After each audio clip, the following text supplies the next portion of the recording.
good morning. Yeah, you can kind of tell if you watch that things have changed. That's because I've had some serious problems with my Streamlabs, but I'm up and running. I had to switch to a different scene. Let's just get to it. Jump right in here. Hope you guys are doing alright. Today we're going to go after the Mangler cannon, or the Mangler helmet relic in Paradox Junction. Gonna take that down.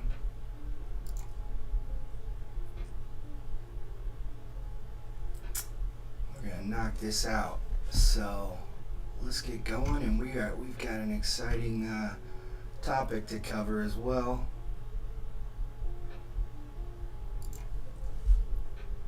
I'm really looking forward to going over that. So what's good, squad? I mean, Black Ops 7. We're going full horror mode today, counting down the top 10 scariest cryptids that may be from another planet while we survive these zombies. I ranked them 10 to 1. 10 is kind of spooky. 1 is I'm installing the game and never sleeping again. Let me get this set up. Where I come from, you steal a man's slaves, you pay the fucking price. Now you got all the time in the world to regret what you done. Get 115 set up here. Uh-oh. We got our first challenger. You wanna challenge at the title, huh?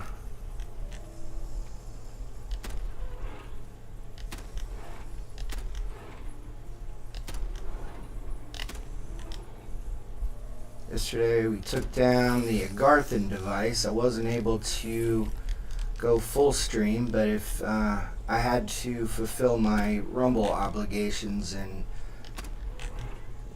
and post straight to premium, so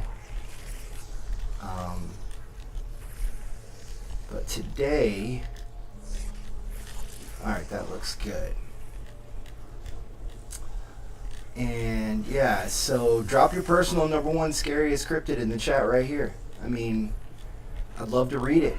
Now I'm pinning the wildest ones and reading them on stream. Let's see who's terrified. I don't hear anything there. Guns hot, perk greed activated. No, seriously, let's see what Flavor Hex gives us. Alright, same as yesterday. Hey, Rooker's the one's gotta eat it all, right?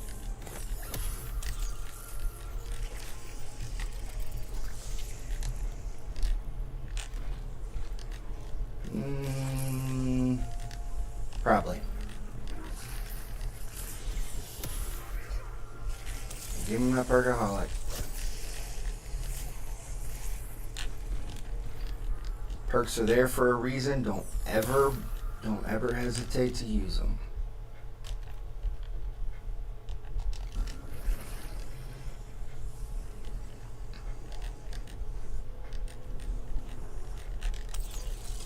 Need to turn that music up just a little bit.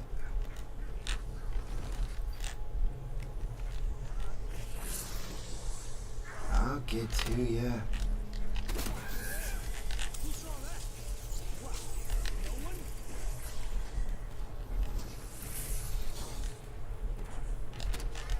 Give me those gums. Alright, I think he's gonna take care of everybody for us. Let's get this started. Someone care to enlighten me? There it is right there. And there's that. Let's find the dummy. Someone care to enlighten me? Didn't check in the back. Let's go look back there. I see you. There he is. Everybody's over here. Good deal. So we know exactly where we need to go.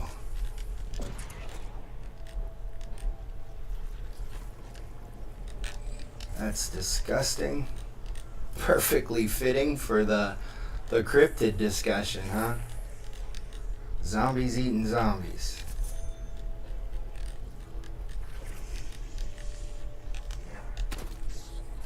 Alright. So we got that. That's another thing. Let me pull up. Yeah, I apologize. I haven't been able to go live this past couple days, but I come bearing gifts. Yeah, I'm going to show you some stuff today, guys. If you like Warzone, oh, you're in for a treat. I'm going to unlock all of the things that you are just gonna love. You want calling cards nobody else has. I've got it all. I did all my research today. I'm gonna show you all the tricks on every map. So later on today, I'm thinking about not streaming multiplayer anymore. I'm thinking about going straight zombies and Warzone. Sorry, I'll get back to it in just a second. I just want to tell you guys this. I'll probably still stream some multiplayer, but it seems like my viewership kind of drops off when I play multiplayer. I don't think people like it, and honestly, the cheating is so bad that I'm not that surprised, to be perfectly honest. I don't know what's going on, but it's not great things right now. Wait, what? Oh, that's right. He's being held over here. Let's get rid of him. Yeah, I don't want to be whining and complaining and bringing everybody down. That's not what I'm here for. No, I'm talking good things, because I've got it all. Verdansk, I've got some new tricks on Verdansk. I've got some new tricks on... the only one I don't have any tricks for is Avalon, and that's because nobody's found anything. So there's like a couple of things where people are, I think this might be something, but I'm talking Battle Royale. If we were in Blackout, yeah, but that's where I run into problems. My son they're about done with school. As soon as they're done with school, well, I think they have to give us Blackout back, but when they do, I'll have both of my sons to out of school, so I'll be able to round them up and get them to help out there, which I just didn't play much of it. Not a huge fan. I'm more of a DMZ guy when it comes to that kind of stuff. I don't know. Blackout just didn't really do it for me. What it probably is I'm not a big fan of Avalon. So just the map in general. I play so much in-game. I mean, I've got 40 characters at, 65 or 66. So, yeah, there's not much left to do on this. Let's make sure. If so, I think I'm going to flip it. I don't want to waste any time here. Yeah.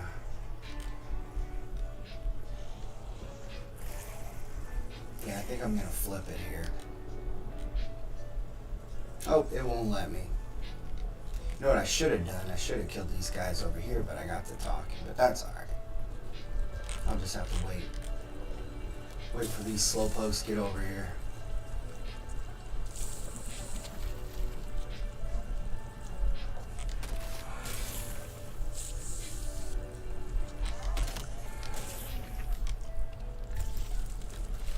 Alright, yeah, I'll get this and then I'll flip it.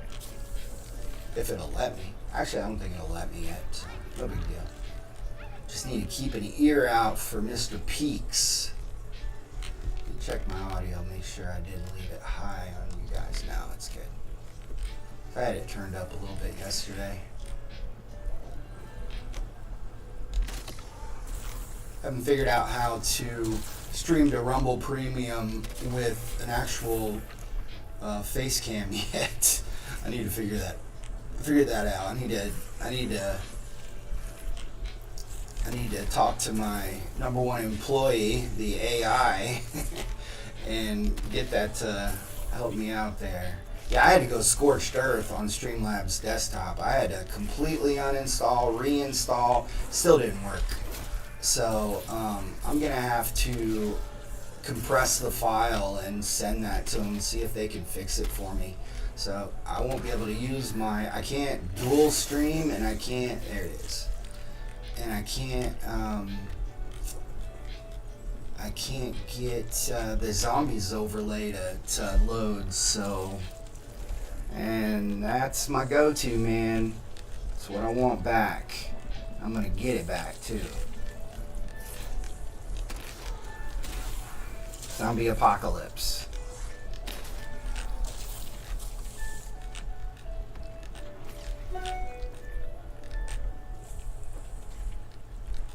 Hey, Dave's 45. Thank you for the follow. Very kind. Let me get through a couple of these rounds, and I'll get us started on this countdown. So we're gonna go over the countdown during zombies, and then during Warzone, I'm gonna build some cryptid inspired themes, or excuse me, loadouts. Not a big fan of that guy. I'll keep the bomb. Yeah, I guess that's it. Not that I'm not a fan. It's not gonna help me much here. My purposes. Let me go make sure Mr. Peak's in back here or something. That's about the only thing that's gonna set us back time wise.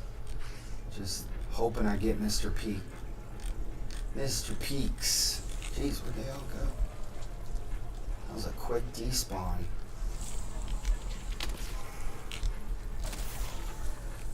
You can run the zombies for a mile in Totem rank.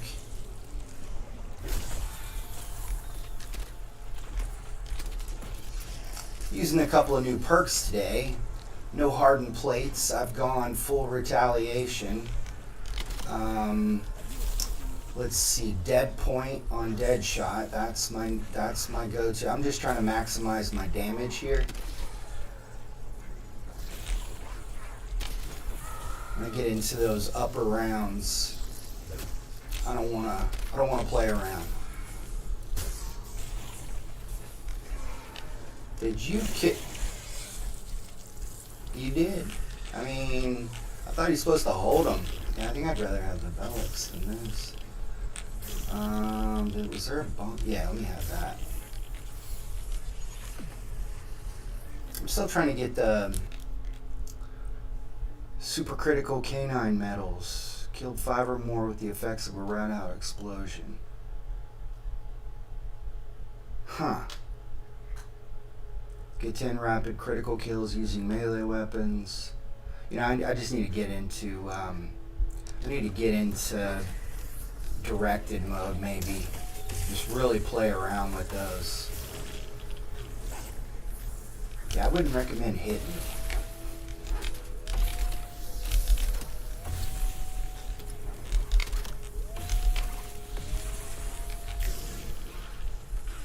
Okay. We got what we need.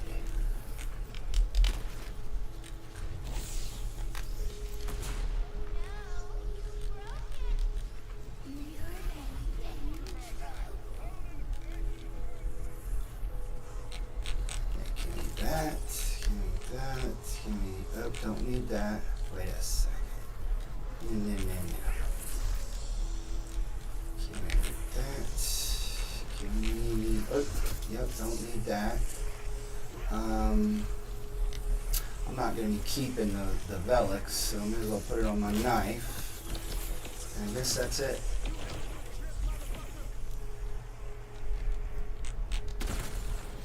I'm not going to need 2 on these early rounds.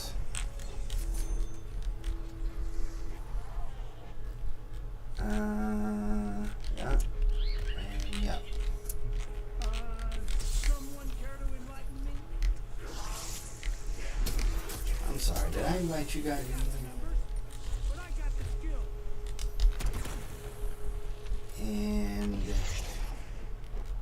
This guy back here.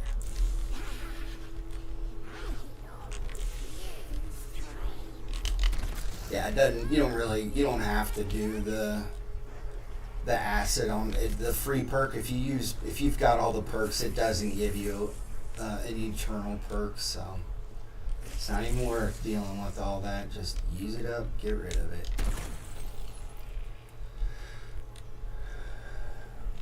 Just gonna get. That's the other thing that I'll be spending time on is making sure I get my salvage together, because I'm using the 50% salvage downgrade. I don't want any of these doors. I don't want to have to mess with any doors.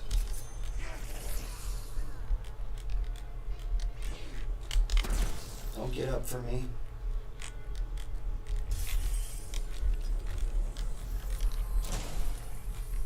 Make sure everything's open. Nothing is going to pop up later getting in my way. Alright, let's go on this side. Getting up on me. Back up, back up. Alright. There we go. Come on. Okay.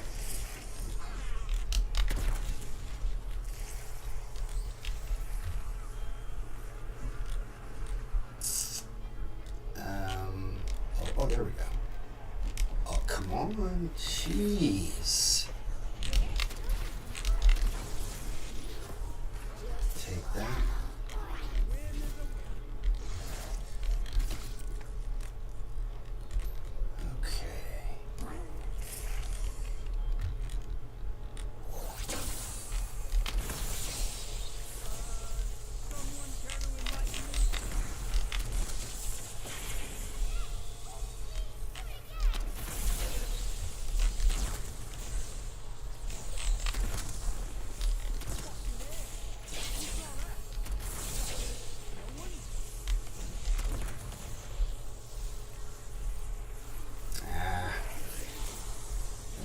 Use my knife then.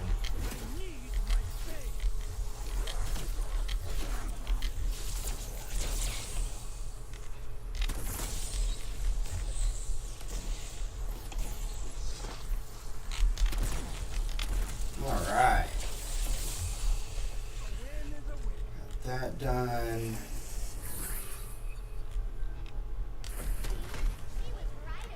Get the swing set.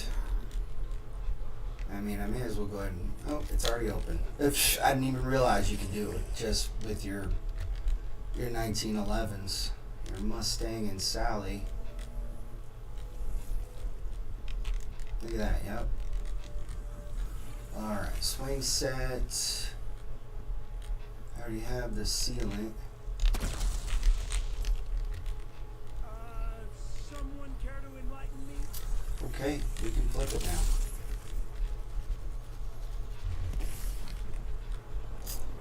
So let's go check the broken wall, get this money. I mean, I guess it's, if you want to get $200 a pop, you can get those for that.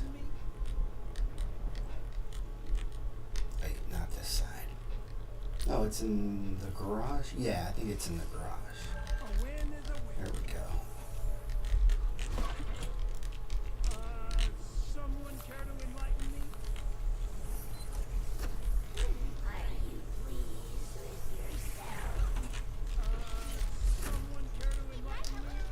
Okay.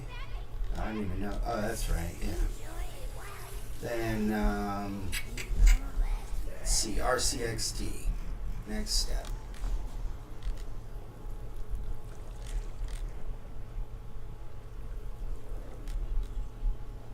Nope. Might have to flip it, actually.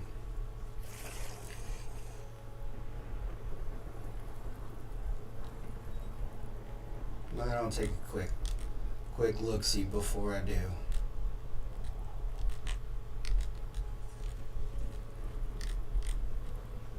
Look at this. They know what the topic is today, don't they?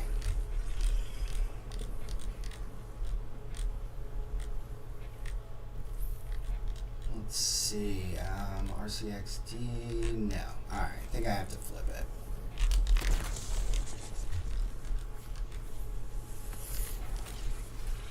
Let's try that again.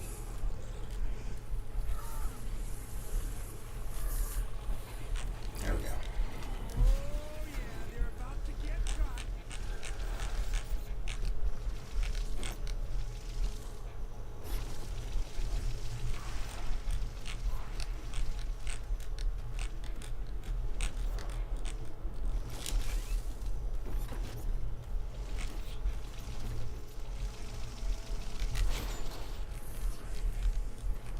Easy peasy.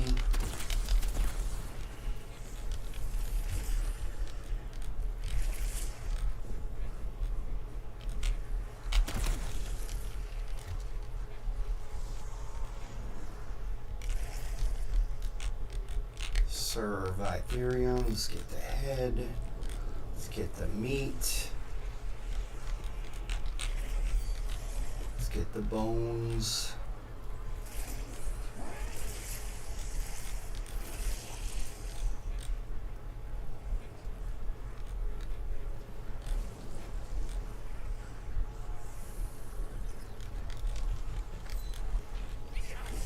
And let's go put the swing set back together.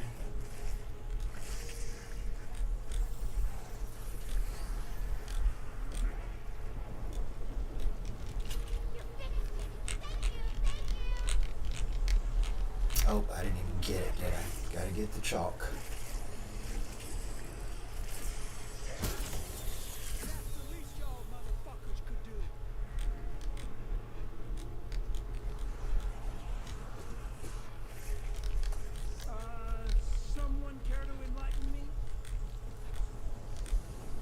I love how they all just take off running, letting you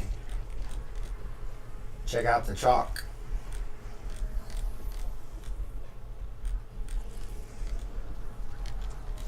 There we go. They'll all disappear momentarily. And while we're doing that, I guess we can go over here. I wonder if I can. I think I can do this during the cutscene. Yeah.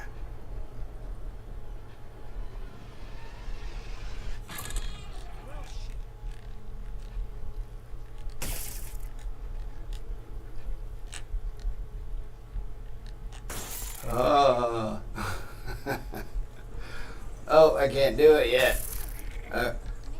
Well, what the heck? Gotta open it for me. I'm gonna be chased by this creature now. Oh, there we go.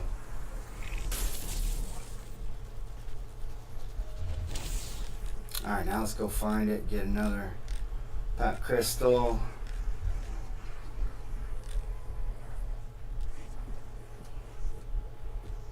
Not there.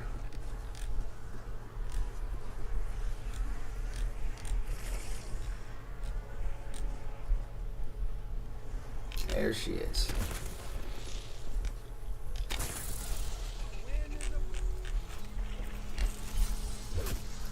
Okay. Why not?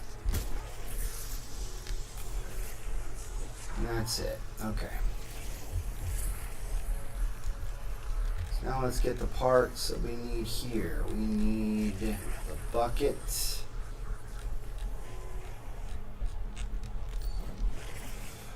We need the battery.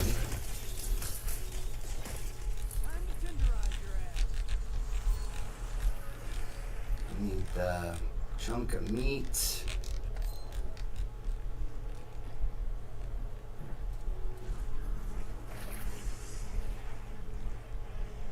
And the collar. And some crystals. No.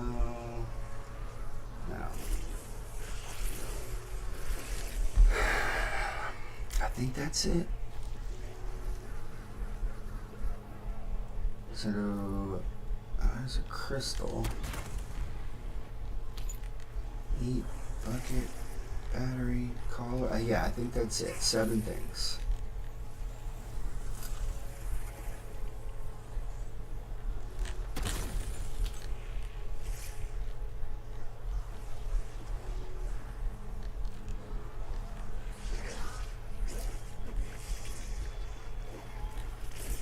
Alright, so we can flip back now.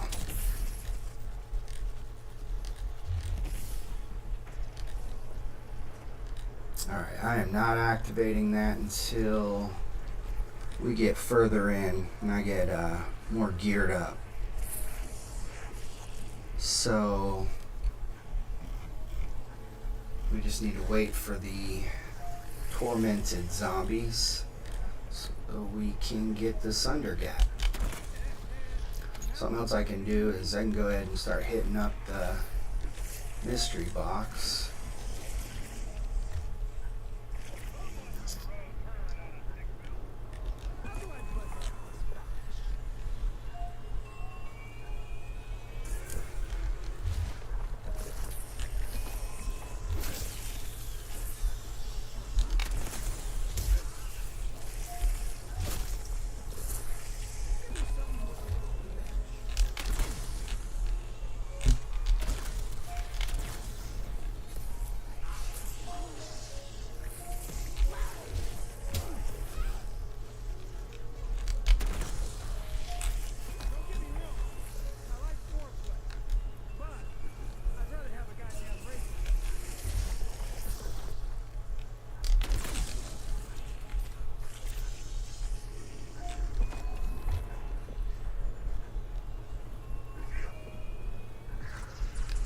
Okay.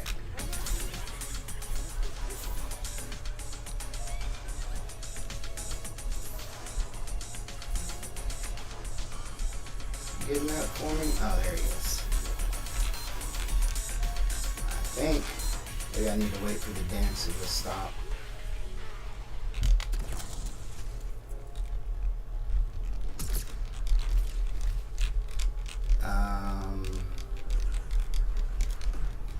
So let me pick that up.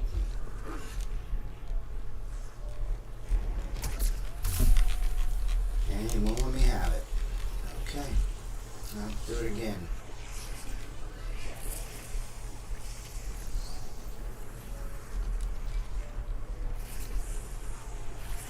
And there's a tormented zombie back there, so let's get this down to one guy.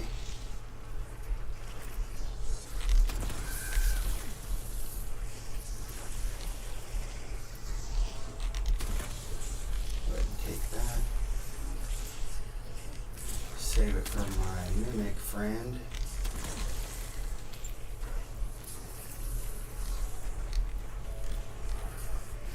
Let's see if we can hear Mr. Peaks anywhere.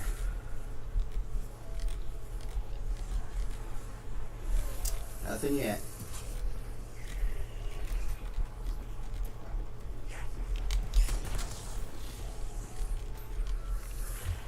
Alright, is that the last guy? I think it is. Let's see if the wisp will go after him. Nope. Alright, last guy.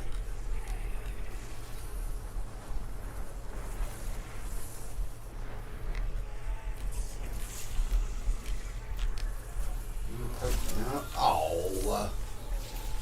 Come on, bro. Come on, come on, come on. Let's go.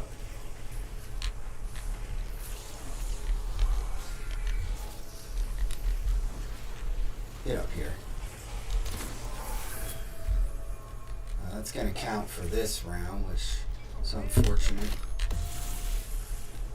What scope do I have on that? Oh, that must have been an unlock thing. It's unfortunate. Or maybe it's, maybe, I don't think that's my setup for that gun. Okay. This be, I guess, a good time. Let's go over the first Cryptid.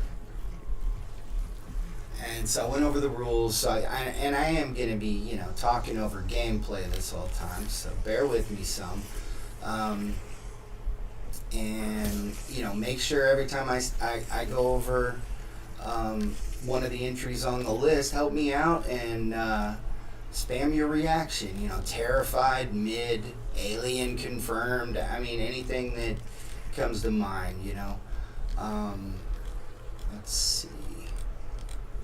Yeah, I just need to kill him. So, and chat stories definitely encouraged. If you've had a real sighting or a creepy experience, type it. Maybe a ghost experience. So I'll read the best ones live, and yeah, so hopefully we can crush this Mangler helmet relic, and then we'll, like I said, we'll switch over to Warzone, and we'll do like some type of cryptid themed setup where I've got some ideas for different types of loadouts for each of the entries. So, and if we get, say 100 concurrent viewers, I'll drop a secret bonus cryptid at the end. Let's make this a really active chat, guys, okay? And first cryptid, here we go. So at number 10, we have the Loveland Frogman.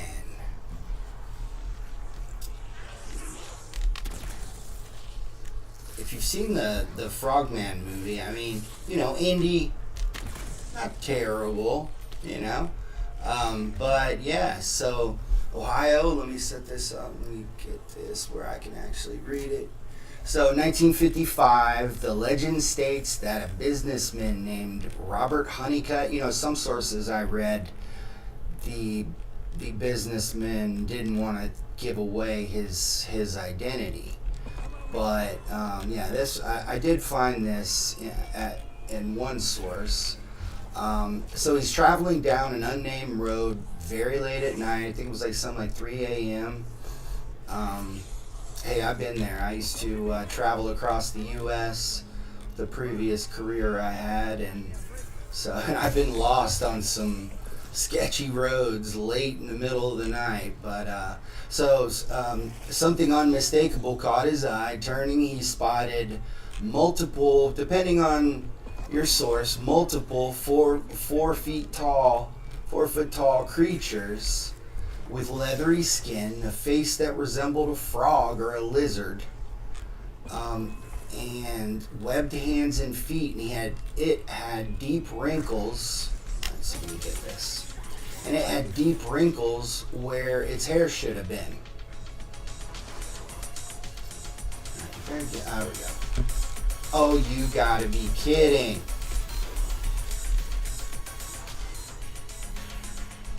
Is he gonna make me save and quit? Oh my gosh. Using up all my money for this. Anyway. Not only was it standing upright on 2 legs, but it was, in the most famous sources, was waving a glowing wand at him that as he fled, because he got the F out of Dodge when he saw that, and as he did, it fired a spray of sparks into the air. Well, then on March 3rd, 1972, we're getting specific here because this one is a lot more official.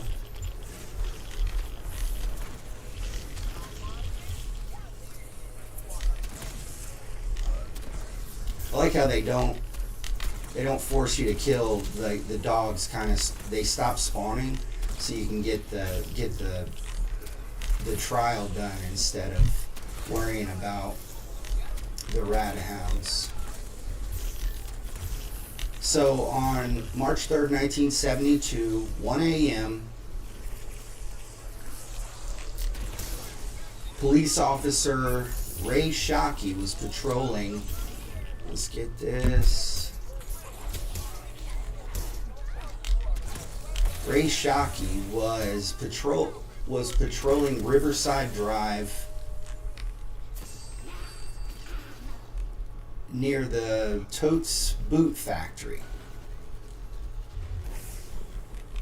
Yeah, I should have looked for the one guy, but I'll get him next go. I'm not going to stay on this side the whole time. So he was patrolling near the Totes Boot Factory and the Little Miami River when he saw it. Fully illuminated in his headlights, 4 foot long, and an estimated 50 to 75 pound creature with leathery skin. Not a joke. He was pretty terrified.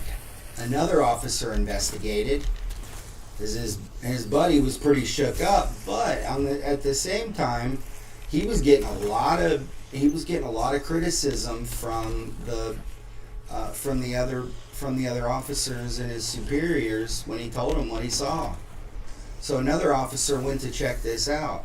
He wanted to help out his buddy, make sure, see if he could verify what he had said, and he reported distinct scratch marks on the guardrail where Officer Shockey stated that the animal had crossed. And 2 weeks later, another police officer, this might have been the same police officer, the second one that was investigating. I'm not 100% sure, but he was, I'm going to get my thing up and try this one more time. Hopefully I don't have to save and quit, man. I have had some struggles with this lately where I've been forced to save and quit. Anyway, I wouldn't have been able to unlock the Agarthan device if or was it that the one before that? I can't remember what it was, where I had to save and quit, but then when I did, I actually got it. Let's see, make sure I'm getting on this. So Mark Matthews claimed to see what he thought was a dead animal, but suddenly the creature abruptly sprung into a crouch position. It wasn't aggressive, it just, I think more than anything, the officer startled it, but it sprung into a crouch position. He claims to have shot the creature, which hobbled away. Good morning. Which hobbled away into the woods as it carefully watched Officer Matthews to make sure it wasn't going to shoot him again. Okay, that was the original story. Okay. However, Matthews altered his story to state that he recovered the creature, and he opined that it was an iguana that somebody had as a pet and that had released it. However, this is 30 years later, and what we know from what he should know is that your recollection doesn't really work out the same. I'm going to try this out, see what happens here. I know one of them, it may, oh, look at that. Every now and then you can get them through. So that's a little tidbit there. Every now and then you can get that tactical through. So it's not a terrible thing to use for those mimics, because you throw down a monkey bomb or a Casimir and he just gets rid of it instantly. However, you can throw him down if you throw him out of his path and away from you, and then you run in another direction, because the mimic's always going to follow you, at least with the Casimir. Now with a monkey bomb, I haven't really tested that very much. Okay, yeah, I'm not sure. I'm not saying that. What I do know is that in the original story, Matthews went back to the original officer, told him what he saw, and the original officer, yeah, that was it. That was exactly what I saw. In the revised story, he said he took the body back to Ray Shockey, and Shockey said, yes, that's what it was. I don't know, man. I don't know what to believe here, and I think that's why that this cryptid, this thing has persisted all these years. So, the lore, at least additional lore material, farmers have reported this creature for decades and stated it smells like almonds and sulfur. Some say it's a escaped lab experiment. Others say it crawled through some type of interdimensional portal. I had a green iguana when I was in college. Man, it is hard to get a green iguana to bond with you. It just, man, to the day that I ended up passing it on to another owner, that thing would smack me with its tail and it hurt. And I never put my fingers near its mouth. Let's just say that. So what about an in-game tie-in? The glowing wand, straight up rocking technology. That sounds like dark ether energy right there. So, yeah. They could do an entire cryptid series of zombies maps if they wanted to. Anyway, chat poll. Would you rather fight 10 love-living frogmen or 1 Ravenger? What do you think? Type frog or Ravenger to choose which one you'd rather fight. So, anybody here from Ohio, which is where this is located, Loveland, Ohio? And drop your local legend in the chat. I'd love to read some stories. All right, let's try to do this. Try to do this one, see if it works. If not, I guess I'll have to save and quit. I don't get what's going on here. Like, why won't it let me pick stuff up? I could pick that up if I wanted to. Why can't I pick up Mr. Peaks?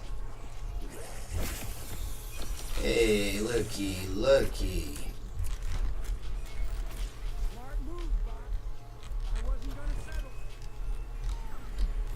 Rooker's awesome. Yeah, don't kick off Rooker now.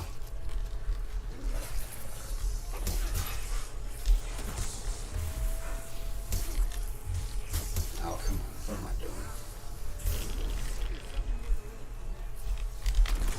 Panache. I don't know what panache is, but I think it just means like flair, but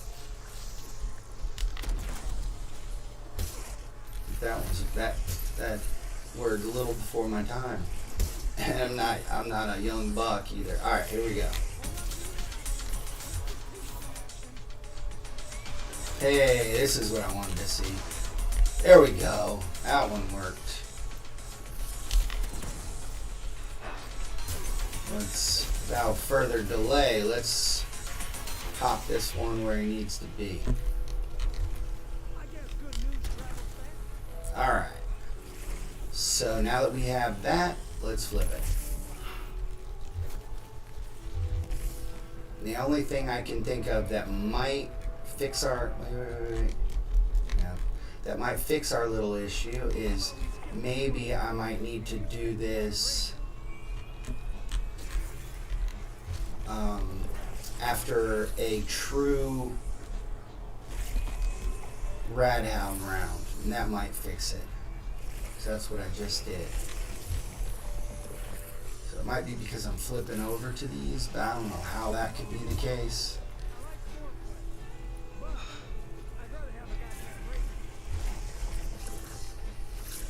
They're using up my valuable essence, man.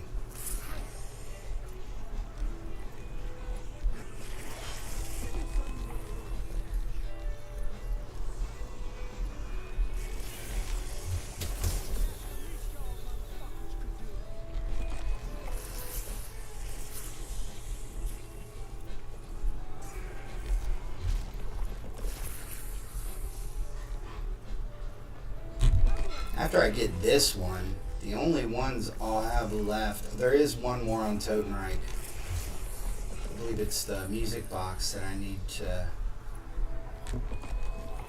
unlock. And then I'll have the dragon And the stuffed elephant. The stuffed elephant, man, I don't know. No perks until round 40. Oh, shit, what am I doing? I don't even have my charge. Alright, I think I'm gonna use this.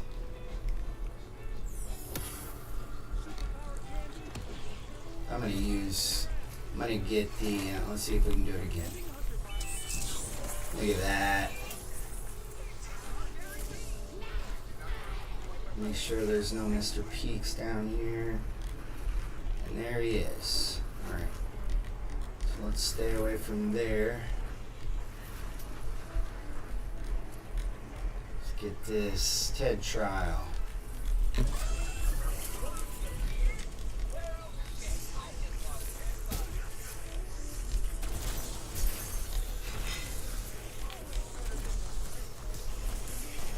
Oh, I didn't even look at what I gotta do. That's usually helpful. Alright, let's do this.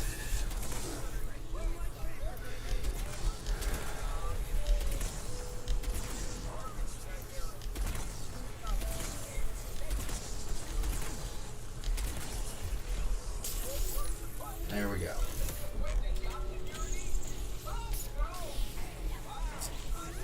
Three perks down.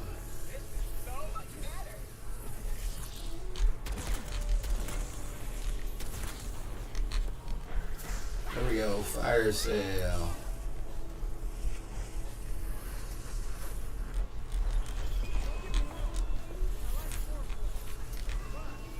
I forgot about that guy.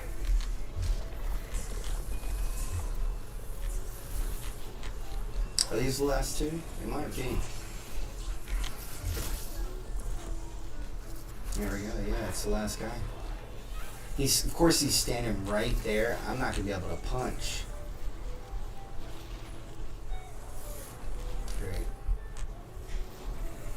Alright, let's just go get this guy while we're waiting.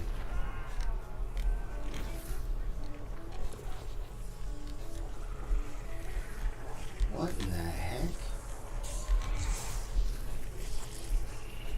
Where'd my mystery box go? I guess it was Mr. Peaks. Darn it.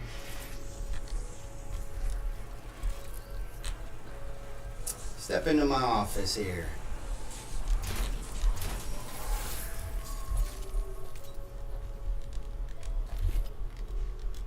I'm gonna have to do this again.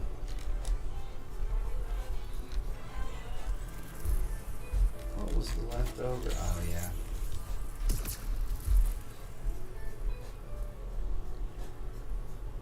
Yeah, that's too pricey. Can't believe I hadn't had a... Oh yeah, let me go kill this guy. Can't believe I hadn't had a nuke yet. Wouldn't it be so nice if I could just pick up this bad boy? Wonder if I actually did, and it's just a visual glitch. Hey, look at that. It did. I did. Nice. Alright, we're set up then. Just can't be like disconnecting or anything, otherwise we lose it.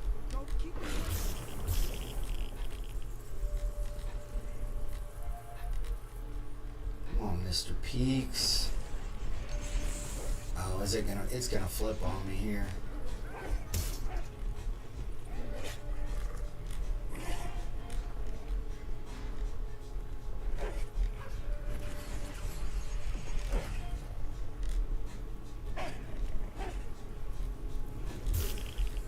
And there are none. Maybe I can round them up and get one of those rad hound things.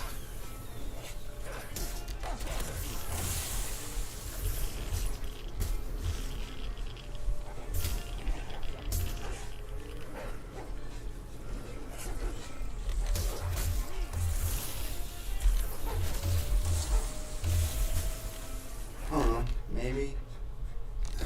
Those are hard to get, man. Good boy. Let me pet him. Whatever. Alright, let's go right back.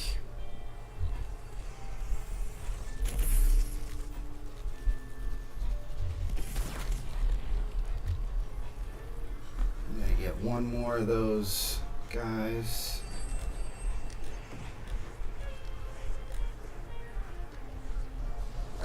But we're set up nicely here. Just got to get as much salvage as we can.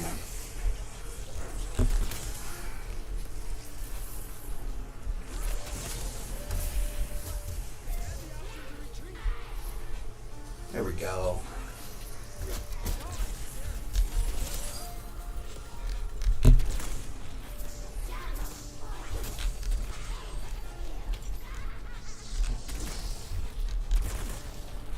Oh, no, I had to flip it. We're good. We're good.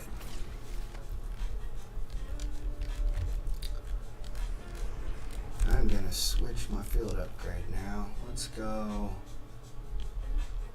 Let's go Frost Blast. Speaking of,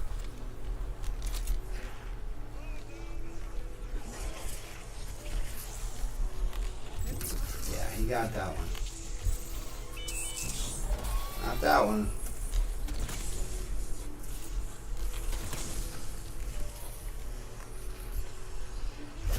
No, I have one for that.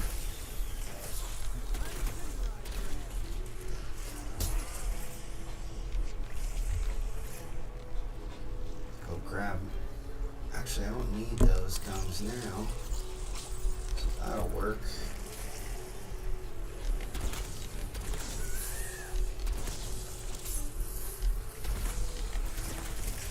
Need to make sure my mule kick is eternalized, so I don't lose my wonder weapon when I go down.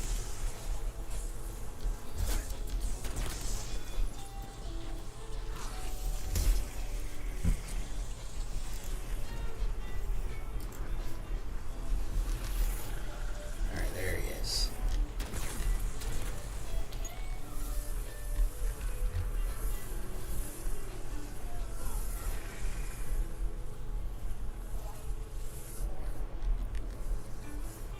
Where's the last guy here? Here he is. That just makes it so much easier. All you gotta deal with is the oh yeah, forgot about that. Little jump scare. Alright, let's go.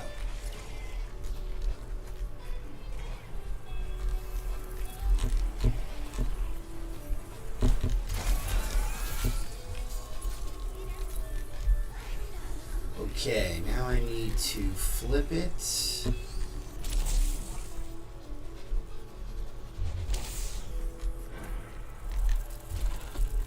Put it in. And then flip it back.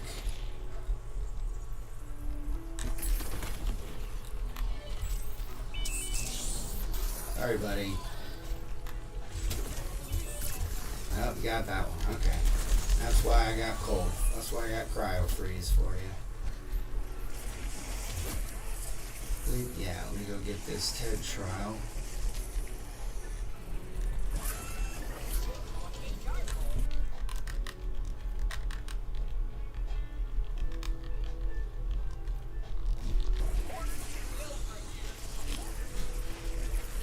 Thank you.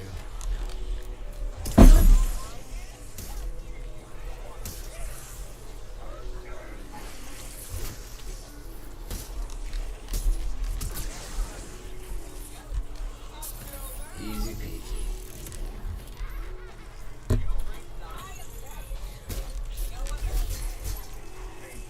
Yeah, I guess I'll do some experimenting with the monkey bombs now. See what I can get away with.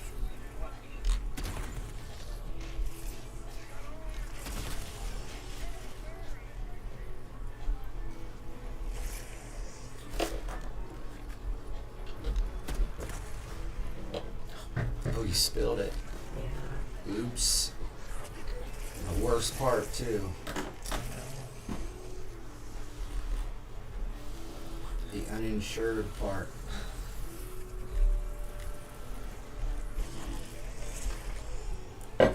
Thank you, though. There's no way that ever.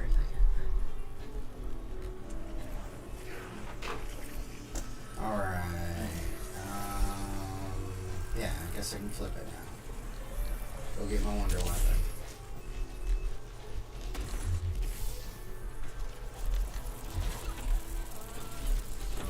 There we go. Sundergat.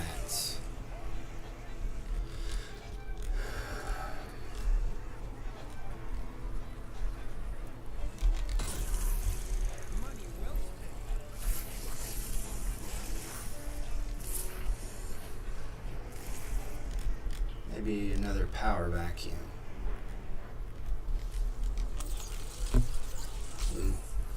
wonder if we can get the PPSH out of the box. That's what I wonder. Yeah, you know, in a map other than Totenreich. I don't think you can.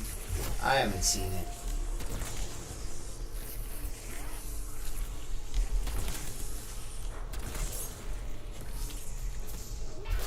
Oh, you little punk.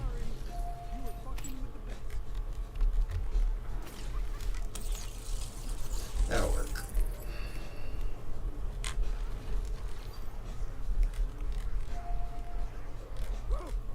Yep, nasty as fuck.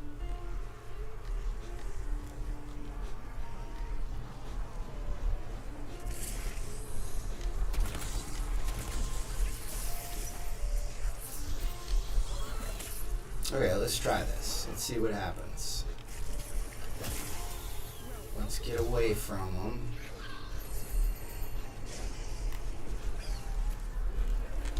You know what? I'm not even gonna risk it. Did he blow it up? No, he didn't. It looked like he tried, or no, I think he blew up one of my explosives. Oh, where do you guys go? He did blow up. No, it blew up. It blew up. Okay. Oh well.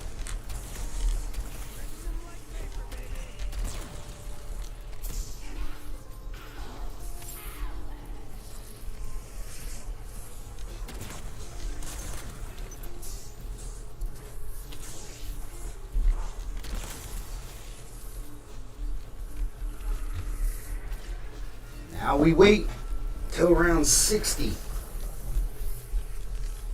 Stop wasting our money on stuff. Or really, it's salvage that we're gonna run out of. So we will need let's see, a little bit of money, a little essence, because we have to also pack a punch the knife that we get. But at least we won't need to have any salvage for that.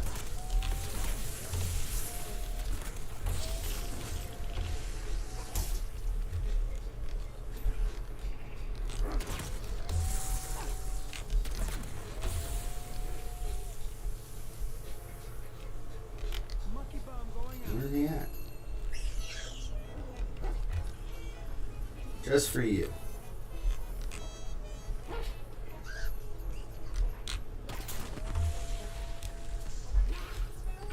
Oh, Mr. Peaks.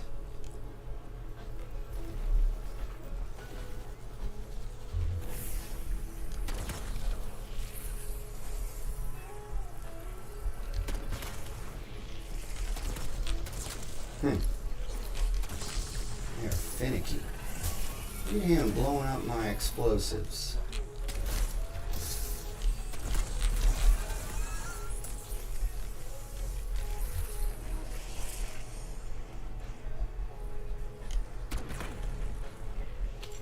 Let me get PAP 3 and then I'll do that other Easter egg.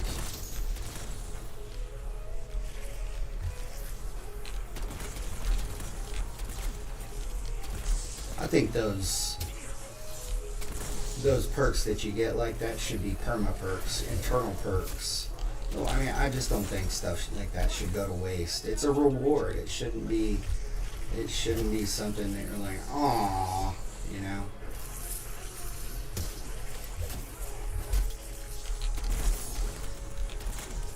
Let me get to round 25 and I'll go over the next one. I'll die. I'll start a new round.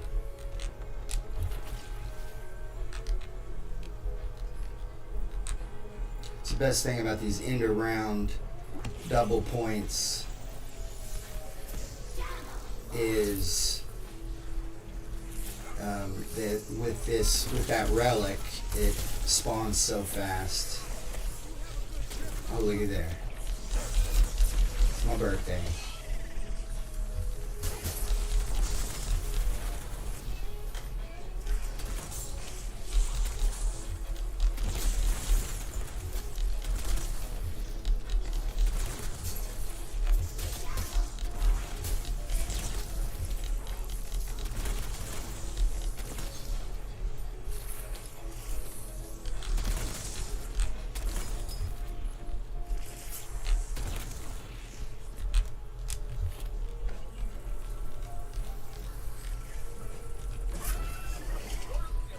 Crit kills, eh? Alright. I'm gonna have to use this.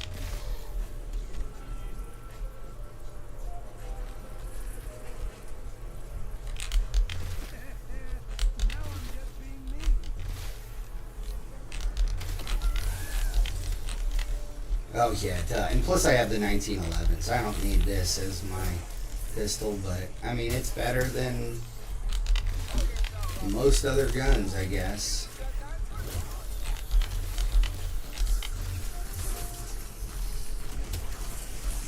I probably won't devote much in the way of essence to it though. I'm definitely not going to pass on it. Oh yeah, kind of switched out. Oops.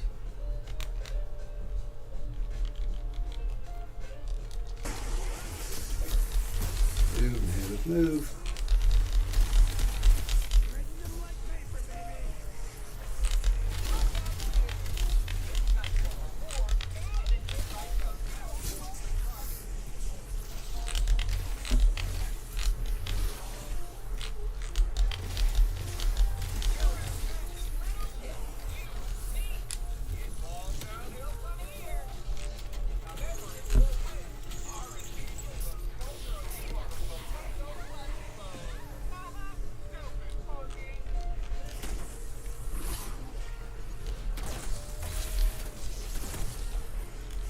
2 more rounds and we'll get to number 9. And I'll try to go every 5 rounds. I'll go over the next cryptid. Actually, you probably need to not wait that long. I don't want to get to like round 60. So I'll go a little quicker than that.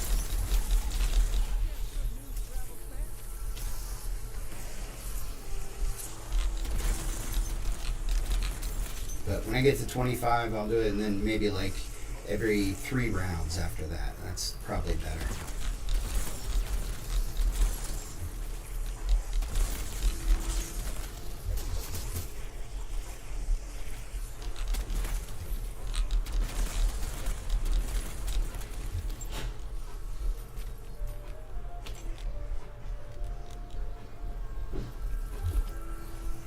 Halfway to path 3.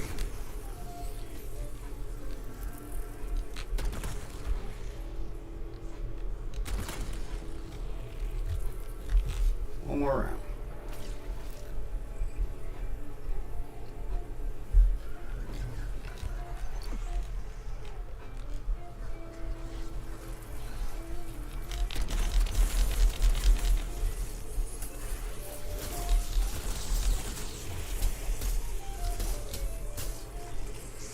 That was a costly 100 essence, wasn't it?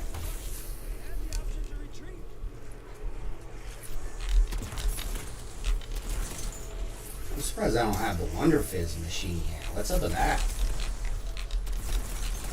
Good thing I don't need it. Jeez.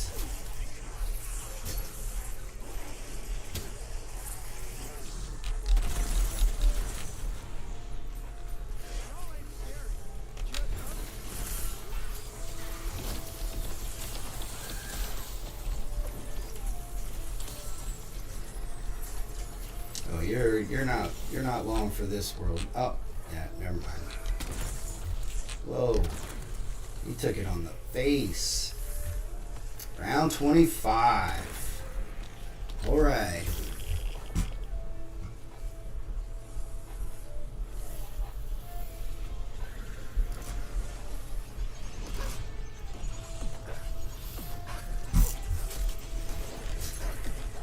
Of course it's one of these, right? Let's see, what can I do to get just one? And see that I don't get what causes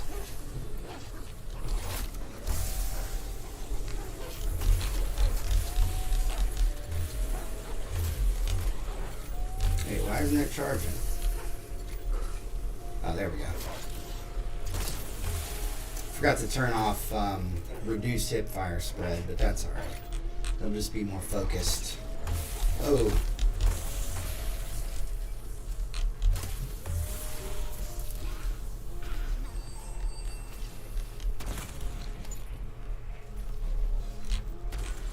Nice.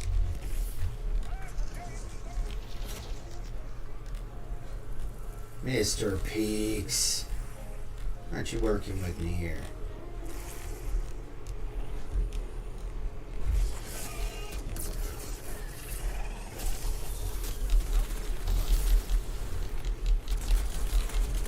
I'm gonna switch to combat axes whenever I find one.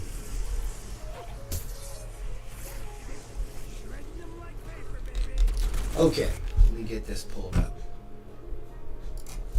At number 9, we have the Dover Demon.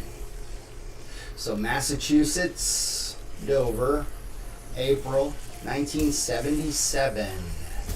About 15 miles from downtown Boston. 3 separate teenagers over a 48-hour period spotted a 3-foot tall, peach-colored skin, massive watermelon head, glowing orange eyes. Now that does sound pretty far-fetched, but if you can imagine that would scare the crap out of you, you did see something like that. But there's more to it. No mouth, no ears, no mouth, no nose, long fingers, and walked on all fours, then stood up like a person. No footprints, no sound, vanished into thin air. Alright, teenagers, right? I'm like, you're not going to believe a lot of kids with this stuff, right? Well,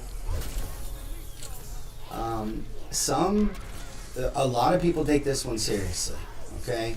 And don't take my tone or anything I've said to say that I not taking it seriously. I am an open-minded individual. As long as the evidence is there, I'm on board, so I don't want to make this stream to be about my beliefs or what I think. I think it's more about what the evidence says, and that's what I'm going over. It's just the evidence here. So some have noted similarities to this creature or these creatures to the Kelly Hopkinsville encounter that took place not very far from where I am right now in Christian, Kentucky back in 1955. That was when a family claimed to have held off small alien creatures with gunfire for nearly 4 hours, and it was that story that inspired Steven Spielberg when he created E.T. the Extraterrestrial. I thought I saw, yeah.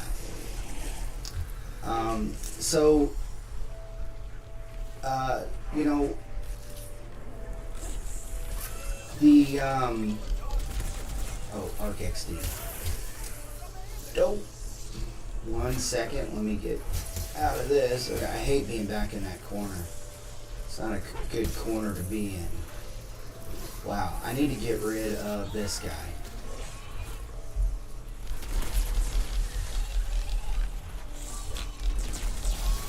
There we go. Alright, let's throw this down. Make it easy on ourselves. There we go. Easy peasy. My favorite recipe. Hopefully, I need that. It'll still be there.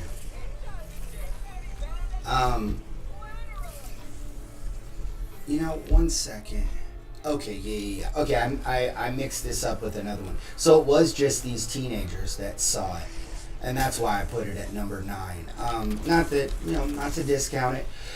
It would be a terrifying sight to see that. But so as far as like an alien theory, there's the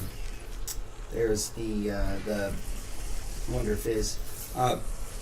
The thing they described, other than the color, has the exact look of a gray alien, but smaller and more, I guess, demonic kind of. Some ufologists have referred to it as some type of scout species.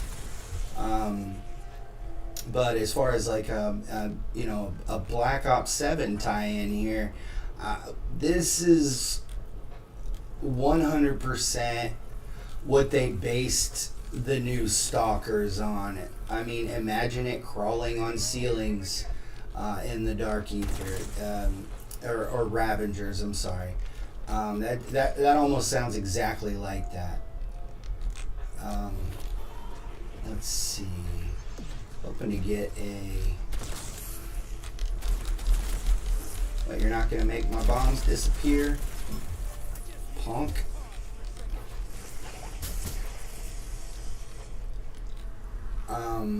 So have any of you guys seen something with no mouth staring at you? Type your story or type demon if you think it's real.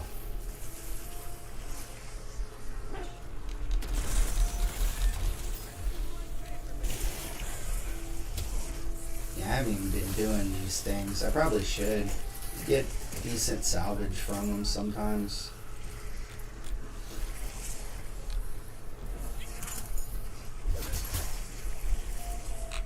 I'm not looking for. Oh, I'm at 50k. Nice. So let's do this other Easter egg, or a side Easter egg. And let's bust both of these out and clear some of these guys out.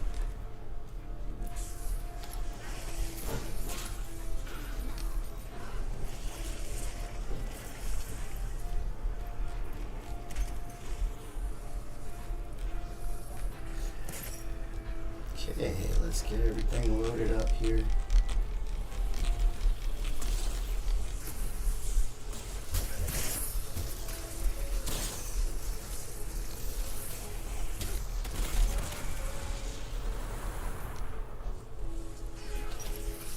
And there they are.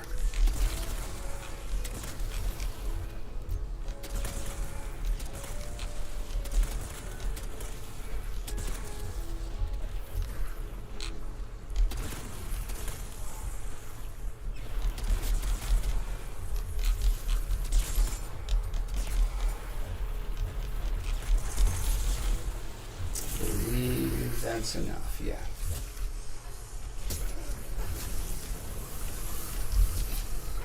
And there's our HVT.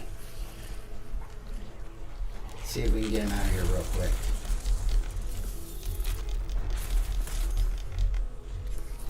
He doesn't play around, that's for sure.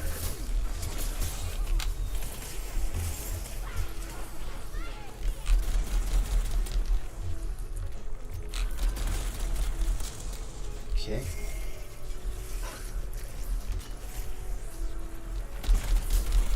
Oh, I have 2 of them. That's maybe what it is. Did I already kill the other one?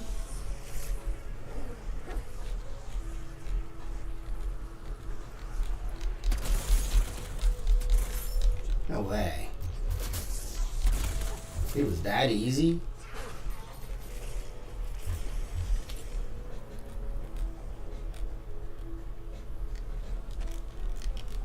Where's my stuff?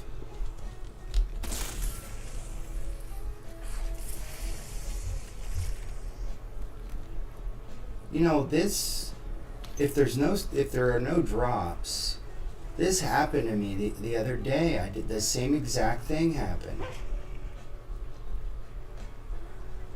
When I tried with that squad and my relics didn't load in. Is I did that. And let's go with that. And killed it and nothing, and there were no drops.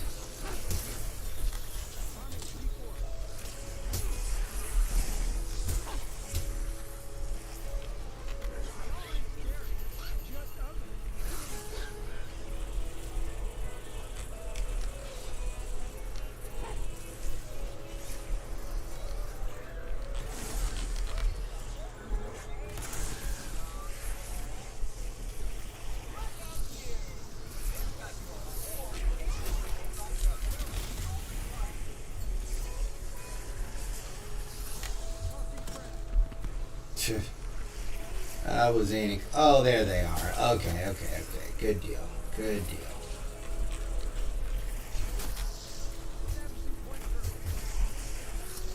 Alright, I guess let's go another one of these.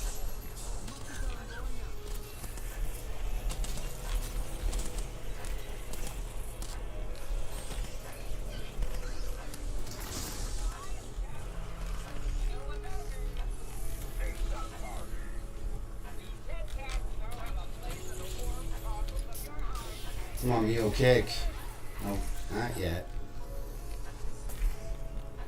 Got a few good ones in there though. Mule kick and I mean really mule kick. I could live without the other two, but you know, wisp key is pretty beast.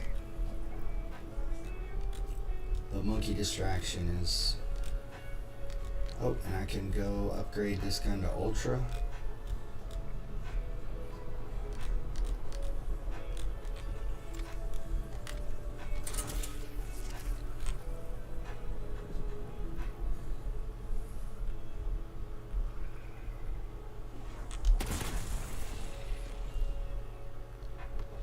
Okay, yeah, we need to go over the next one. So at number 8, we have the Flatwoods Monster. So West Virginia, September 1952.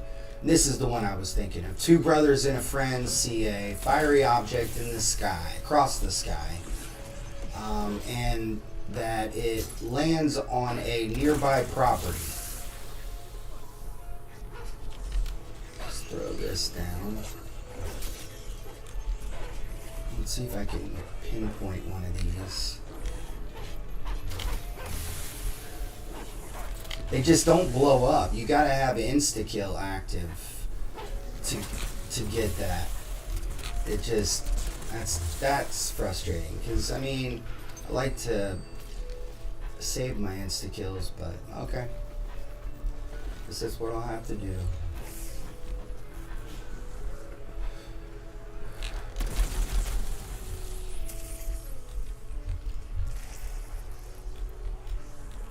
I want Casimir's, but I'm not going to pay for them. Although, I mean, honestly, the rest of the salvage is for whatever I need, but still, I want to save it up.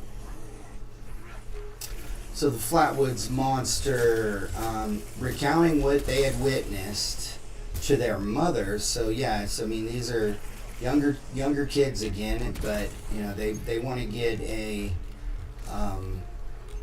opinion that people will trust, so they go tell their mom. And their mom also brings some other adults that she knows, and they accompanied the original witnesses to the property. And it was there, excuse me, let's see what we got here.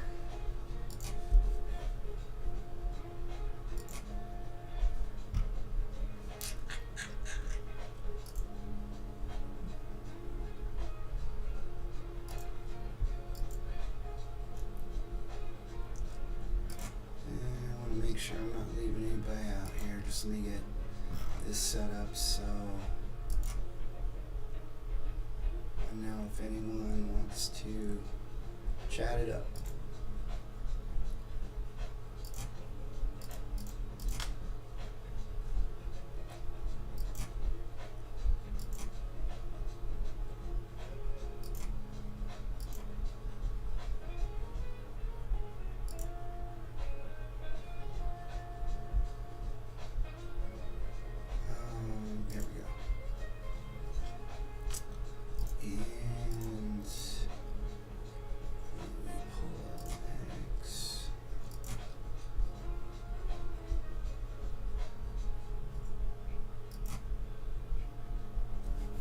okay.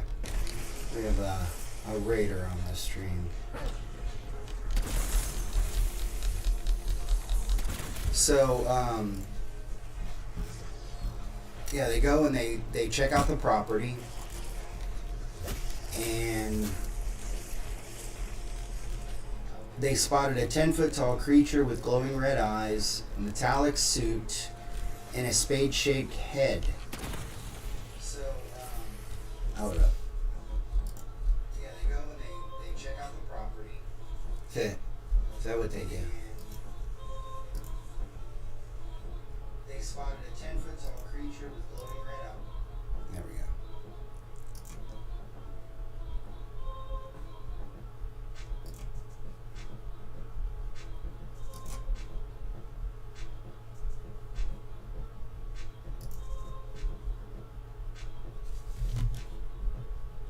Oh, hey, Emily. Yeah, I'm from Kentucky. Well, originally Florida, but I live in Kentucky now.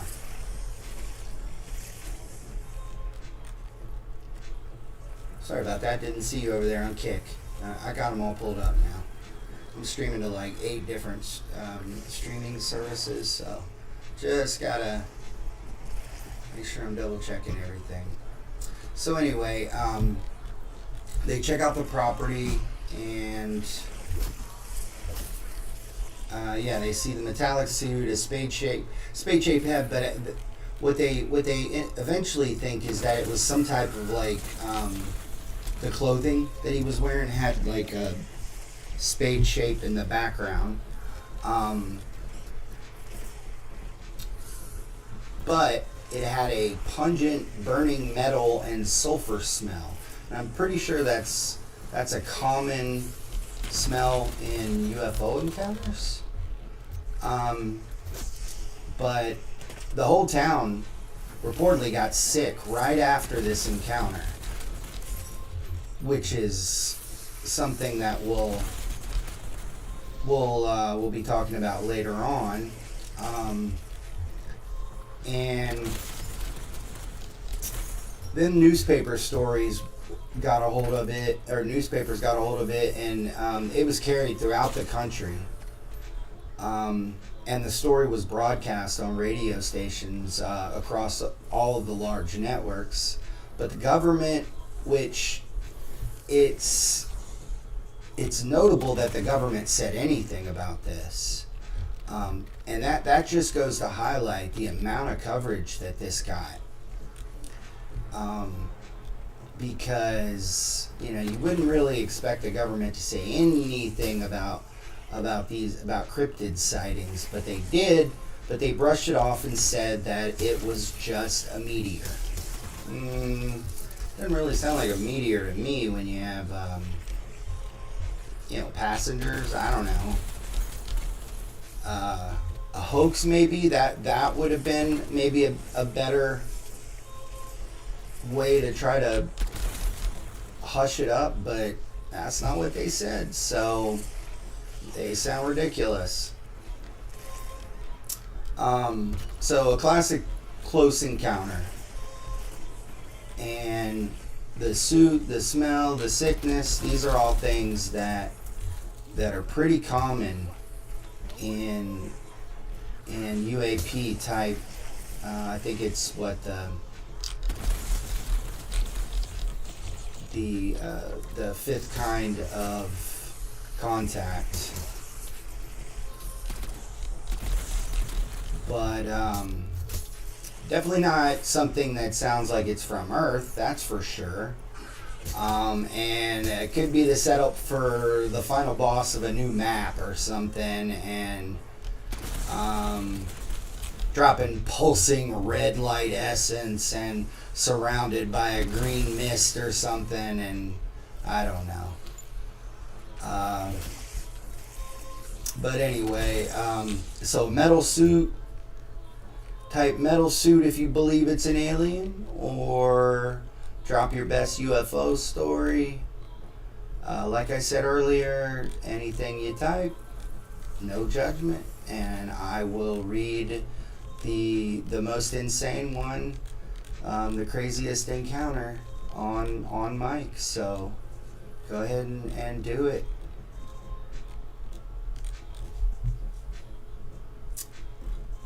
And we'll go a couple rounds here, and I'll get to number 7.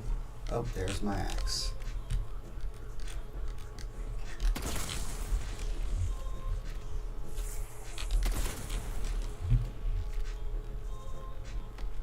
Something I can throw without those mimics eating it up. We are over halfway home. Feeling real good about this. I'd really like to get a Mr. Peaks. You know, lately in my matches, Mr. Peaks hasn't been popping until later, like much later. So, is it a hold the location? Yeah. Oh boy.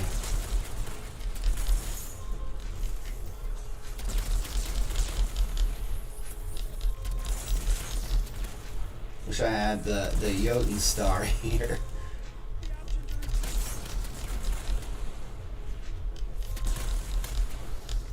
At least I have this gun.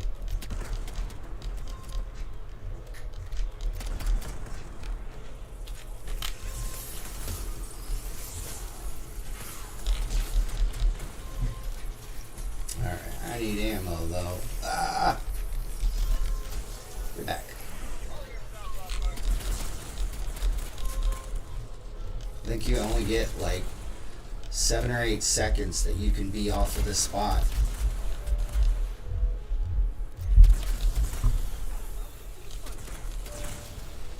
I'll try to preserve these actually. Oh yeah.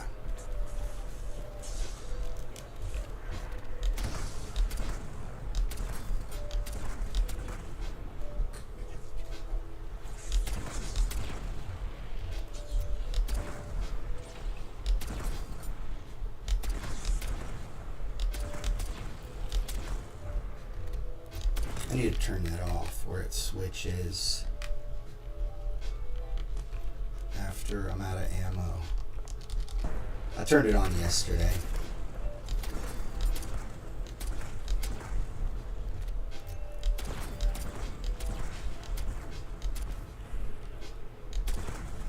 Honestly, I'd love to hear your guys' takes here, because you know, there's a lot of things I wish I could get some opinions on. Like I've got some new tips in game that I could share with you, but I just don't, because you know, I just notice I lose a lot of my viewers when I play in game, so I just kind of gave that up.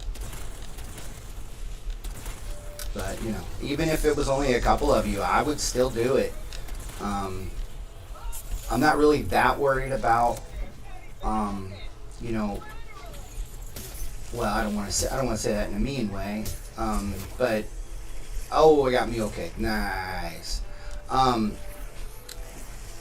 don't want to be, you know, like I don't appreciate every viewer I have, but I'm more focused on, you know, what people need that are loyal to the stream.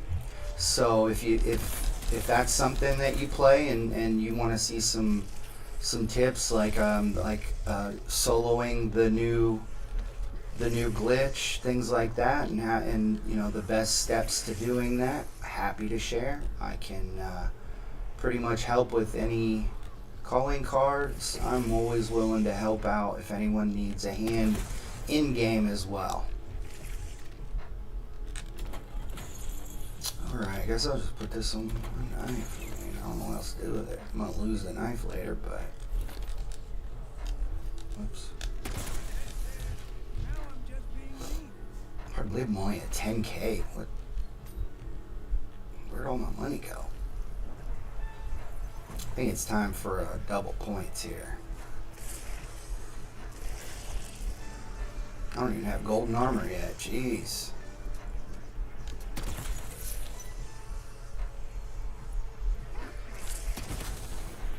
I'm gonna put one of these away.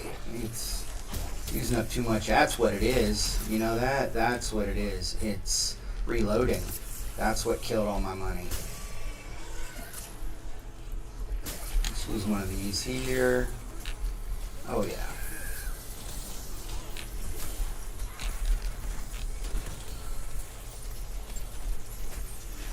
Wow, that crush them.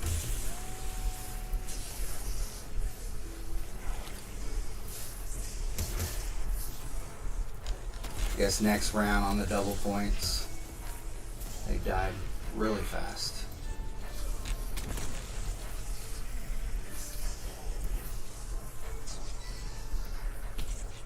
That wisp is nasty. Oh, that's right.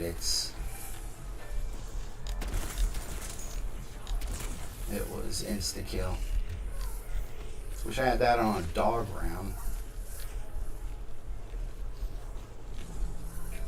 And there's the dog round.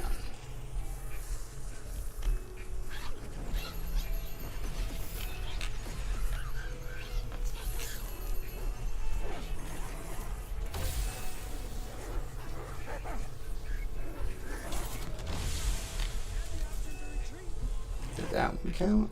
No.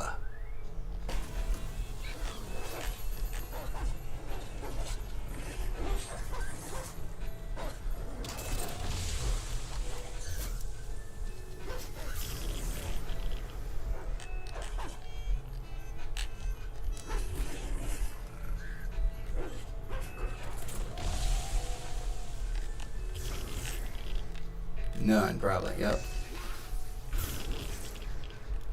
Okay.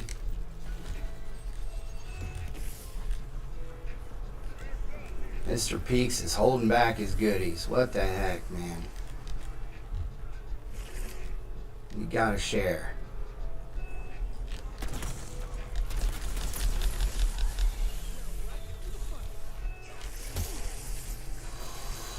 Guess I'll start working on these cyst things.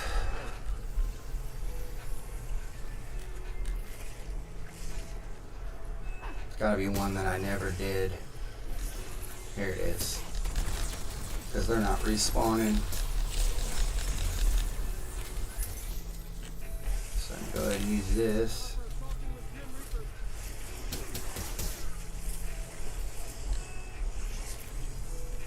That's the only one. Yeah, I think that's why they're not respawning. Alright, let's go ahead and use this bad boy.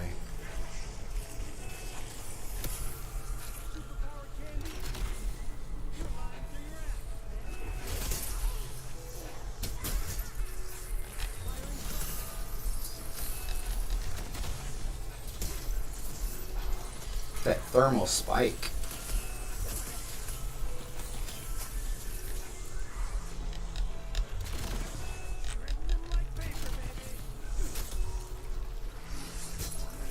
There's another one.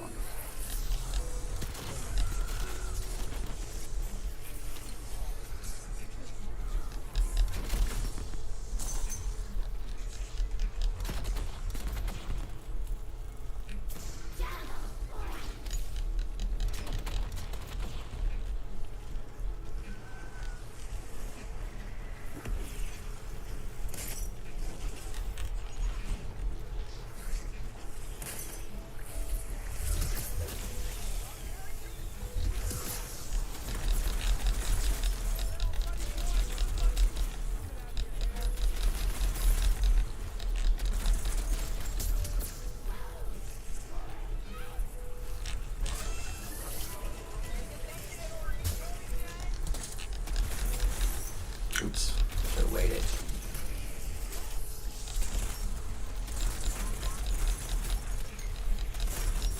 Although getting hit is not really a bad thing, because it kicks in retaliation for a 20. Oh, that's a bad thing. You know, it used to be when your equilibrium exchange kicked in, it would take away your aftertaste. Not anymore. There was nothing I could do there. It was gonna take one of my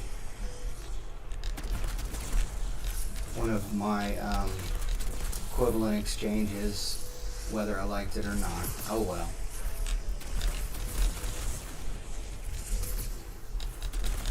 Don't want to do that again.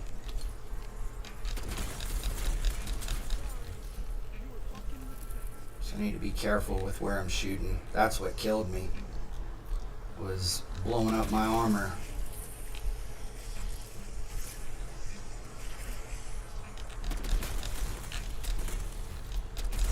So when you're shooting, you can't shoot straight down, because that'll get you.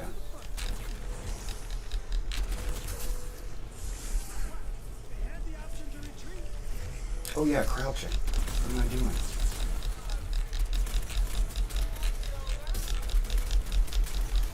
I almost forgot. Man.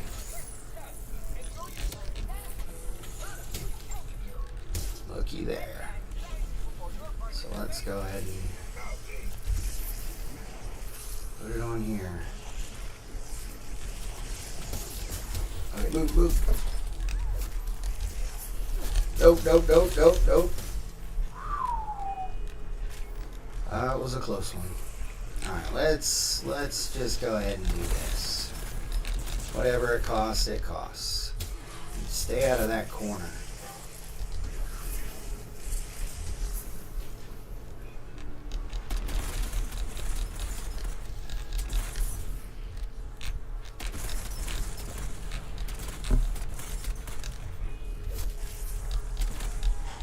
No, honestly, I might go back to Mr. Peaks. Oh no, I changed it where it doesn't give you. Never mind. It doesn't give you, give me a discount on ammo, so, oh well. Alright, and we will go over number 6 here in this. Oh, number 7, excuse me. One of my favorites. Oh, is that a Casimir? Oh. Trying to avoid paying for it.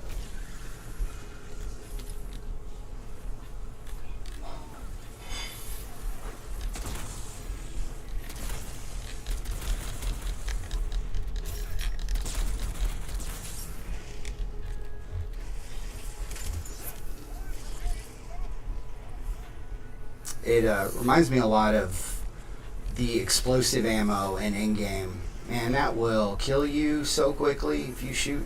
And all it takes is if you're shooting and then an enemy pops up in your face and you accidentally, close range them. It'll a couple of those and takes you right down.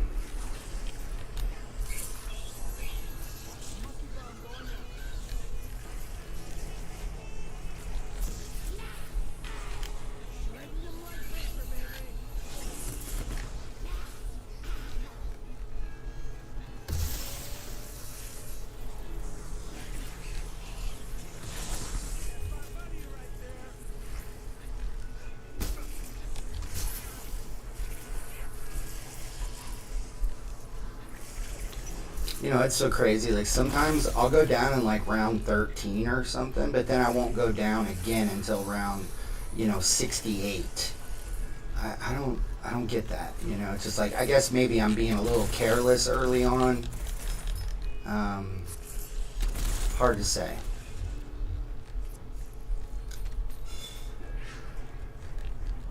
Hard to say.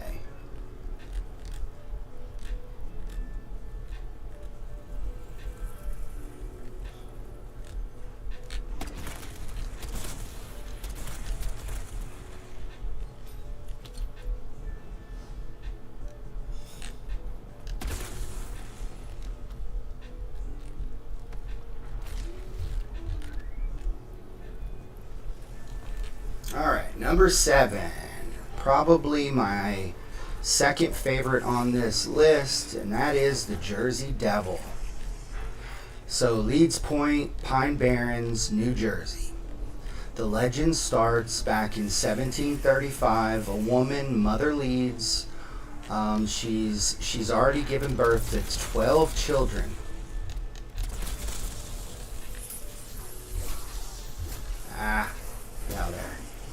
Already giving birth to 12 children. After discovering she was pregnant for the 13th time, she cursed the child out of frustration, declaring, "Let the child be the devil." While the baby was born normal, her 13th child, the child proceeded to grow wings a tail and claws after birth, which that would be terrifying. Uh-oh. Not there. I thought I was going back here. Oops. Can't. Those are errors you can't make late in the game.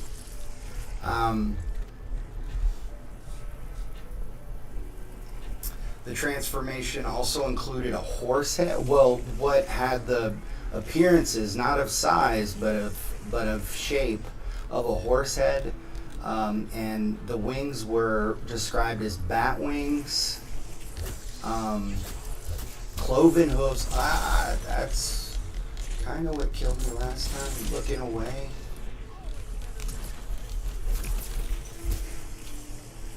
Jeez, nice job there. Cloven hooves and a forked tail. And there's a lot more to this. That just sounds so far-fetched, right? But there's a lot more to this.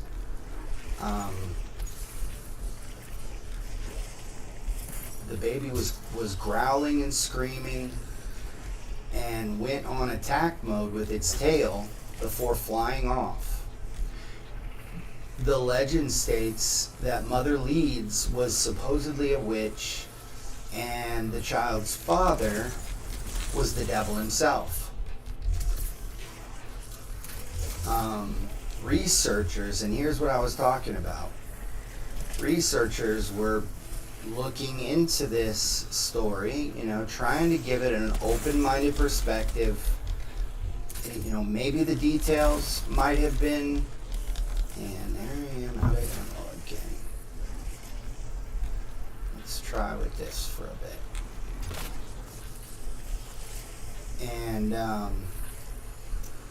but the researchers found a real-life Deborah Leeds, whose husband, Japhet Leeds, named 12 children in the will he wrote back in 1736. Don't forget that this story takes place in 1735. During the 1840s, the Jersey Devil was blamed for several livestock killings, and similar attacks were reported in 1841, accompanied by tracks and screams. Alright, so this creature has been cited for almost 300 years. There was a Commodore, Stephen Decatur, who famously sighted the flying creature and fired a cannonball directly upon it, to no effect. Joseph Bonaparte, yeah, that Bonaparte family, the elder brother of Napoleon. Yeah, we just need to get through this round and... Okay, cool. Also claimed to witness the Jersey Devil himself. Move.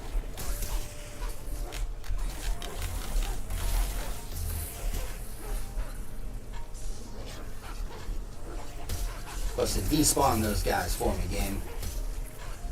Nah, that's okay. Easily one of my favorite assignments here, so we're good.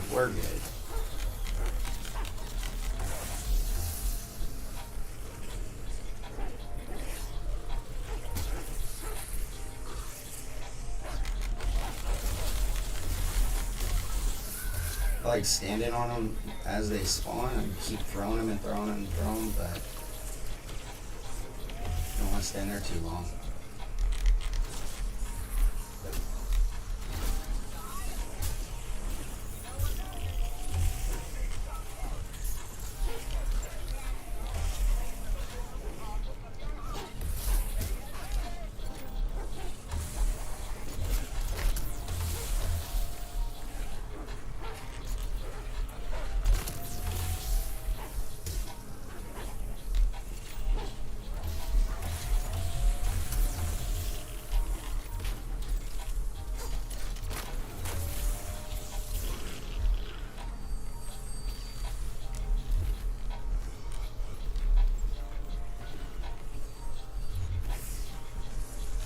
Okay.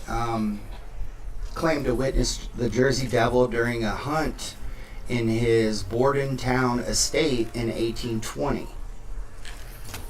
Come on. Oh yeah, should be good on the 1911s. Famous sightings occurred in 1925, 1937, 1951, and 1960. I'm not going to go over all of the sightings, but they are notorious sightings that can easily be found online. But none of those compared to what took place during the devil hunt of 1909. Over a week in January, newspapers published hundreds of claimed encounters with the Jersey Devil from all over South Jersey, but that also stretched into and the Philadelphia area. Among these alleged encounters were claims the creature attacked a trolley car in Haddon Heights, which this is unique to the others so far on the list, is it actually attacked people. Kind of playing into that demon narrative. So it's not just, the devil in name.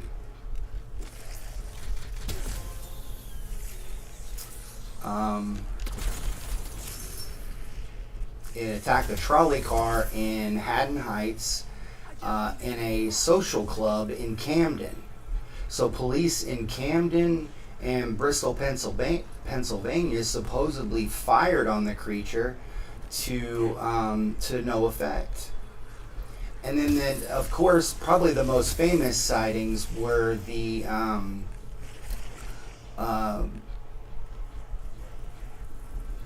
where was that? The infamous reports that that were concerning footprints in the snow. But soon sightings of creatures resembling the Jersey Devil were being reported throughout South Jersey and as far away as Delaware and Maryland. I mean, this thing had some reach. You guys are just going at my armor. Like they can tell I'm over here not looking at the screen.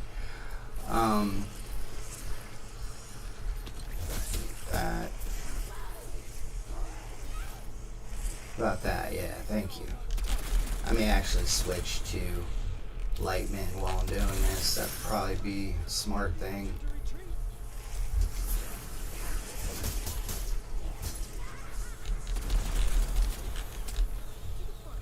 Alright, let's get these guys out of here.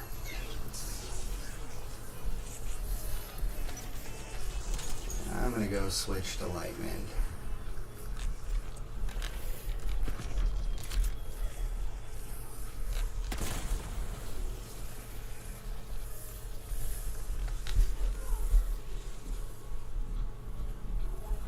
Widespread newspaper coverage created fear throughout the Delaware Valley, prompting a number of school closures, and also workers were too afraid to travel to their place of employment.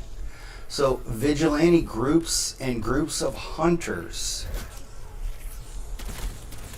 roamed the pines and the countrysides in search of this devil. So some say it's interdimensional, appears and disappears, but it's clearly unnatural in appearance. That's what we know. And from the research that actually discovered that there was a Leeds family with 12 children from that exact year, those are some crazy coincidences. And the fact that this thing took on a multi-state hunting spree, I mean, this one screams that there was something going on here. This was not some type of fake thing that somebody came up with. Like, People believed that they saw this thing, and it is not a benign creature. It is attacking people. So, do I believe that there are things in this world that we do not have a grasp of yet? Yeah, absolutely. No question. We see evidence of it. I think more than anything right now, we have our evidence of UAPs, and that is UAPs and USOs. And I think that right there highlights that there is more. I did not mean to do that. There is more going on in this world than we know, right? So a flying enemy that dives from the sky on high rounds, I'd be all in on that. No kidding. I mean, that would be cool. Plus, the scarier the better. If you know me from the top 10 scariest horror movies, I'm always looking to be scared. So if it can happen, I want it. I'm so jealous of people that can watch things. I get when I see my wife.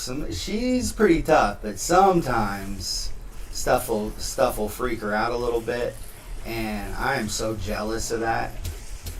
Like I mentioned, I watched The Exorcist when I was 5. Not because I wanted to. It horrified me. And my sister forced me to. She was only 7 at the time, so she was scared too. She just didn't want to be alone, but she had to watch it. I think she was like me, and she heard our parents watching it in the background. Well, wasn't our parents. Our parents had divorced, but we weren't allowed to watch it, but we heard it, and that was enough for us to want to see, or for her at least, to want to see it. But I remember hearing it. It scared me, just that voice.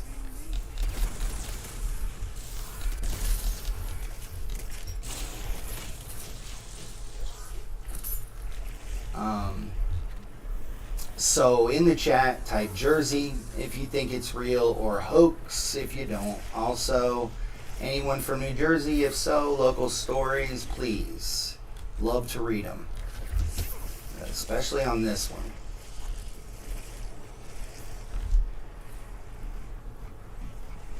And the next one on the list, 100% real. We have evidence of it. It is not in any way a hoax. Promise you that. Just give it a couple of rounds. Maybe we'll do this a little quicker. Maybe next round, because I don't want to die anymore. Which is why I wrote down a little bit more for these cryptids that are lower in the top 10, a little bit less at the top, except for number 1. Just because I knew it was going to get hectic later on in the match. Oh, it's already done. How did they not hit me?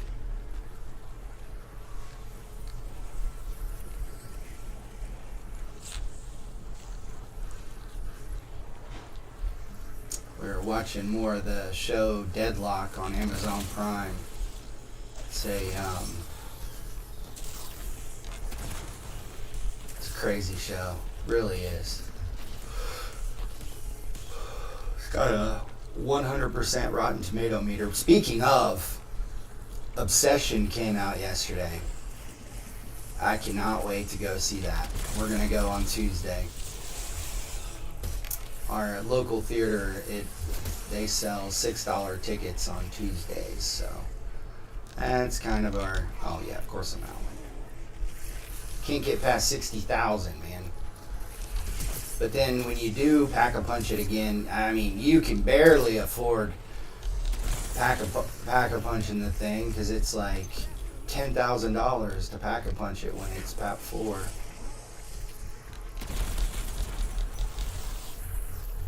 I mean, honestly.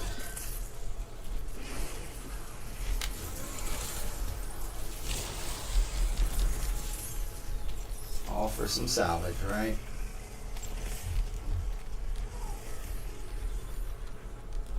Yeah, Obsession looks really good. I cannot wait to see it.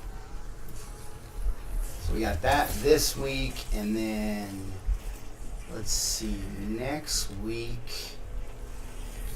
we have, next week we have, Mandalorian and Grogu. But then there's also, I think, Passenger comes out. The Andre Øvredal is coming out, and I can't wait to see that. And then the following week, Backrooms. Pretty sure that's the one that comes out the following week. So it's like three straight weeks of some really anticipated movies, at least for me. Looking forward to that. I think it's the last one. But I just want to make sure, because I'm going to lose all my armor for this trial when I get there. And so I need to have some war machines. Oh.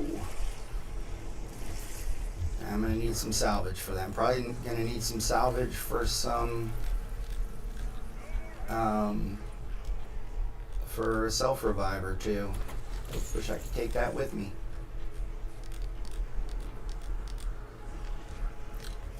Maybe next time when I get knocked, I can revive myself quick enough. I'd love to use a self-revive and aftertaste over one of my exchanges.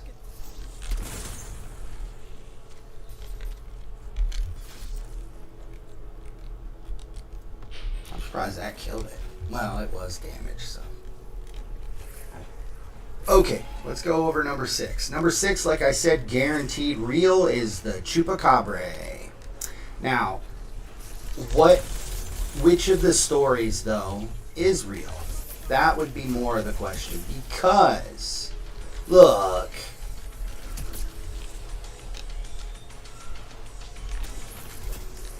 about time, man. See, I told you, those things, he spawns late now. I don't like that. I remember one time I didn't accomplish it. I did something wrong. I can't remember. I think I was doing this, and he spawned in round 1, gave me like every perk, 3 crystal.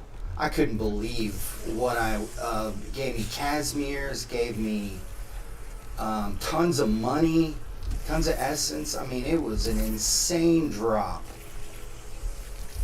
Round 1, and I didn't pull it off, but I had done something wrong. Forget what it was. I screwed it up.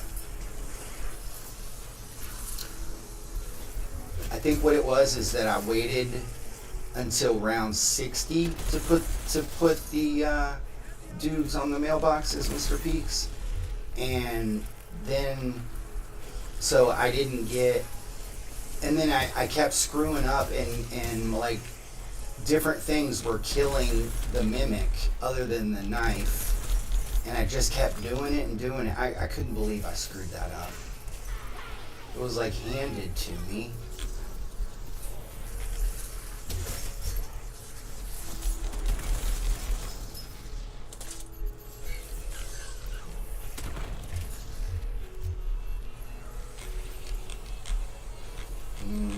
That.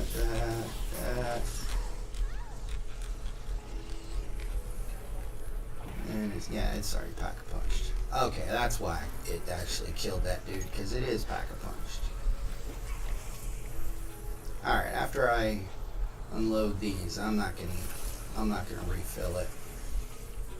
Just gonna let it slowly refill.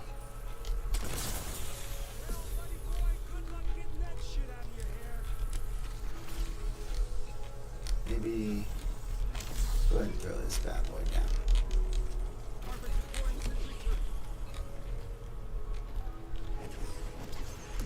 Keep running out on dog rounds, so that's not a bad thing.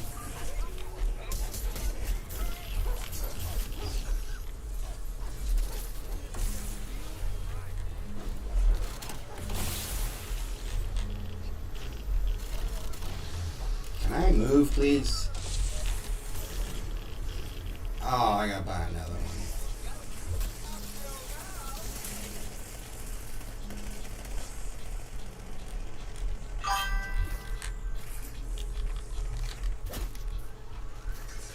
Alright, let's go.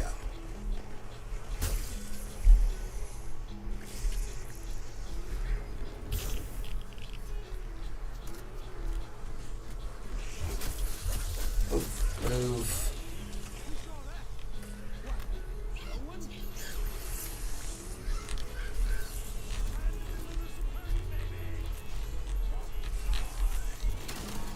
There we go.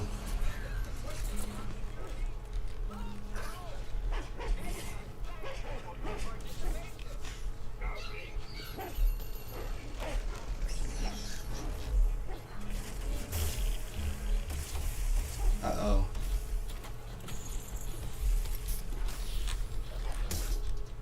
We already have PAP 3 everywhere. Ah, get off.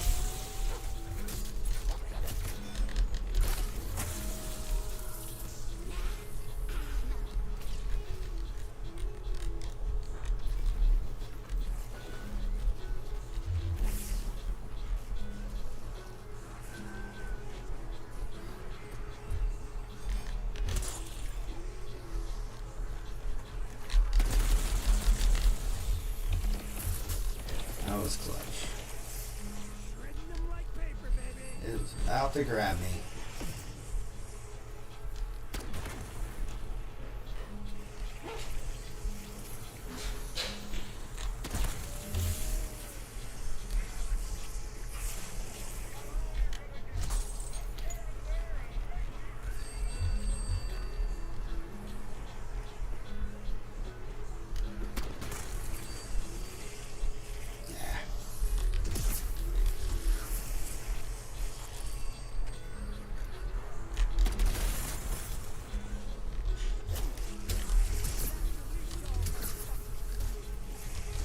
Love that health overcharge.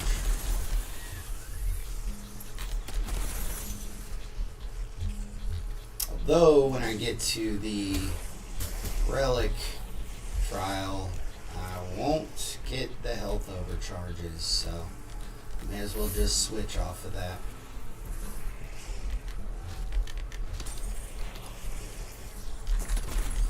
Unless they fixed it. I don't know. I wasn't giving it to you.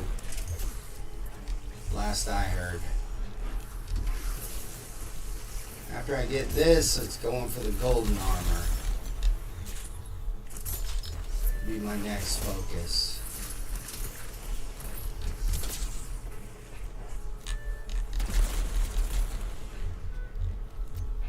Ooh, armor.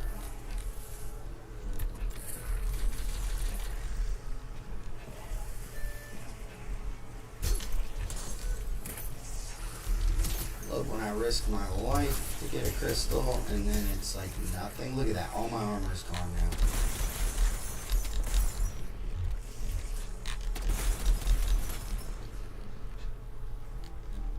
Maybe I should stop risking my life for crystals. I think I'm going to. I don't think it's worth it.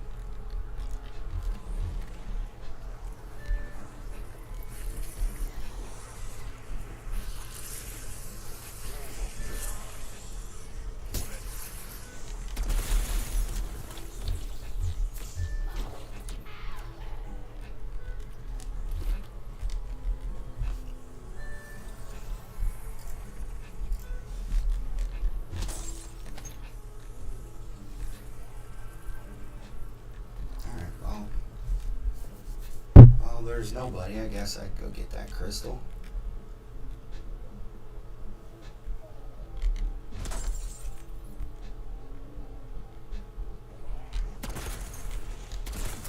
I also want to make another run at the main quest on Cursed Tier 1 on this map. Alright, let's see. Let's go to number 6. Oh yeah, Chupacabra. Sorry about that. I got sidetracked. So, Puerto Rico, 1995, a creature is accused of killing goats, leaving puncture wounds and it is leaving puncture wounds without spilling any blood and actually draining them dry. It is reported to be a reptilian / alien creature, roughly the size of a small bear, and with a row of spines reaching from the neck to the base of the tail. So all down its back. While here in the United States, in the Southwest, it is depicted as more dog-like, and this is fact because, number one, we have video proof showing one running away from a police vehicle.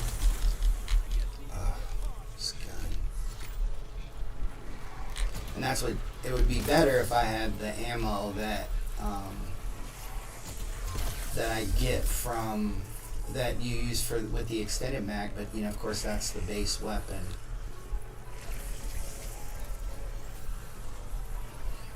It's something I've only gotten out of the mystery box, I think, one time, are the 1911s. Man.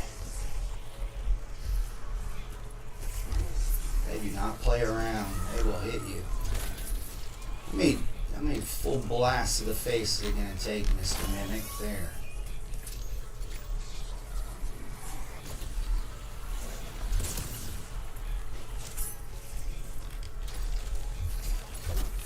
Alright.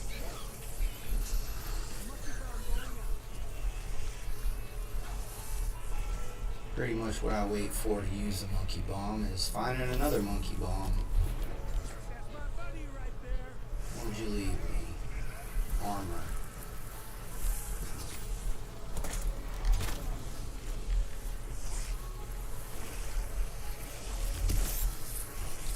No more being stupid with my life.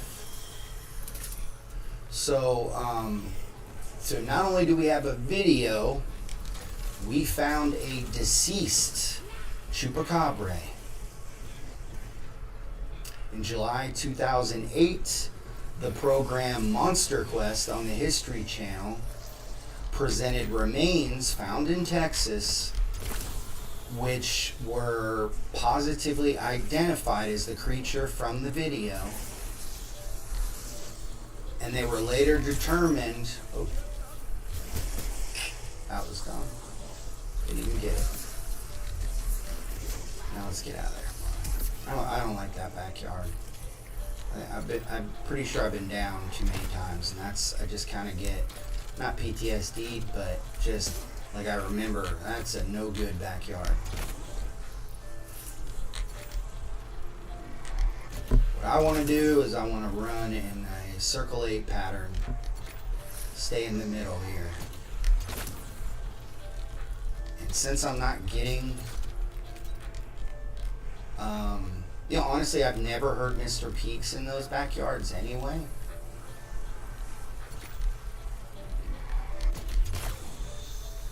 Ooh.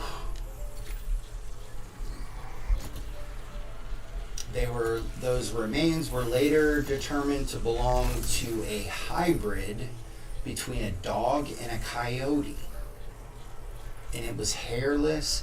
It didn't match the reports from Puerto Rico, but you know, that's kind of like what I'm trying to get at, is a lot of times these reports, the people aren't crazy, and they're really not gaining anything by passing along their report. They're genuinely just trying to figure out what's going on, and so the human imagination can, you know, it can expand on things just a little bit. Well, I do believe that is what is going on in some of these cases, but that these things are real. And just the fact that they're real is groundbreaking for science, because we just don't have anything to describe them. So it says a lot. if that's in fact the case. I do not believe that mass sightings equates to a mass hoax. So, because if I saw something, I would not expand on it whatsoever. I would give the exact details of what I saw. So I know there are other people out there like me. I don't want to add to the people that are trying to mislead, because there's plenty of those. I want to simply discover the truth. That's it. That's all I want to know. The truth and only the truth. Anything else is useless to me.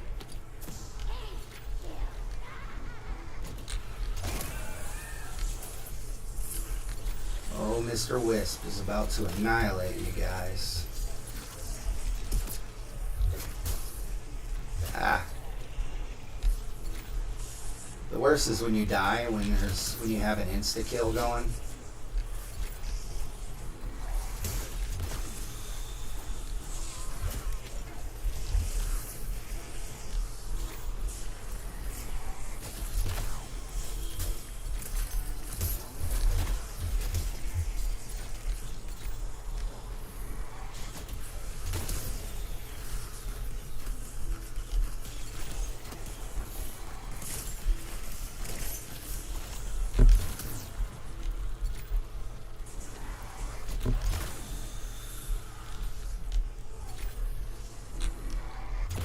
Alright. Can actually get some ammo because we can tap for it. It is expensive now. I think I'm going to go with one. Just for a bit. See if I can get away with it.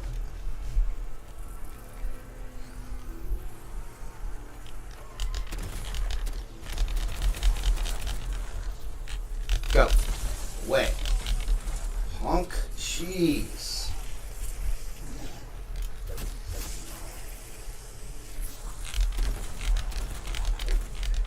I can feel the armor on these guys. They are not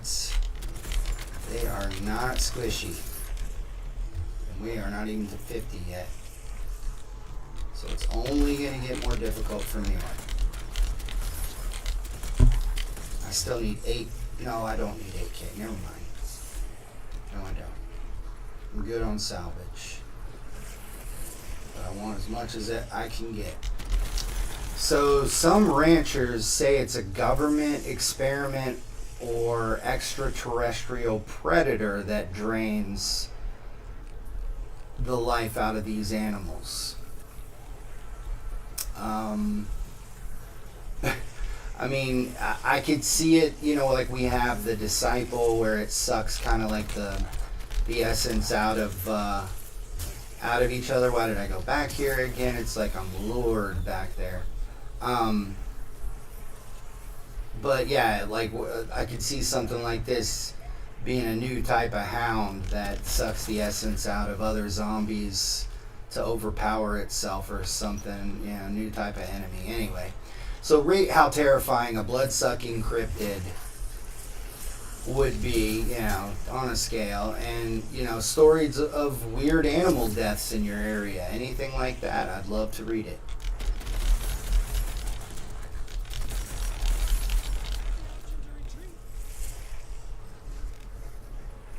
These bullets just don't last as long as you want them to.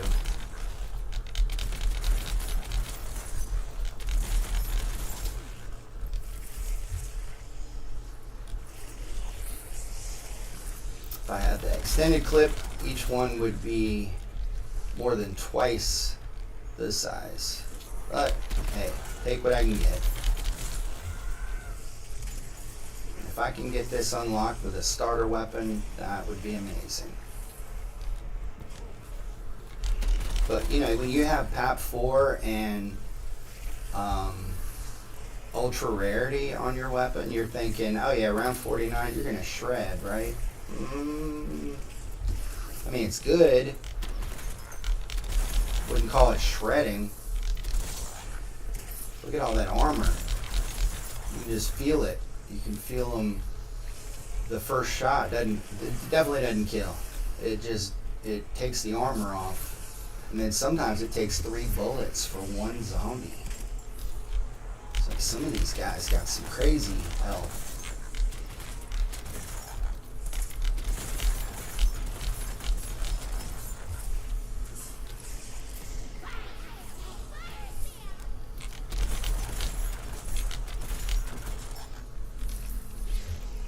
I don't know what that sound is.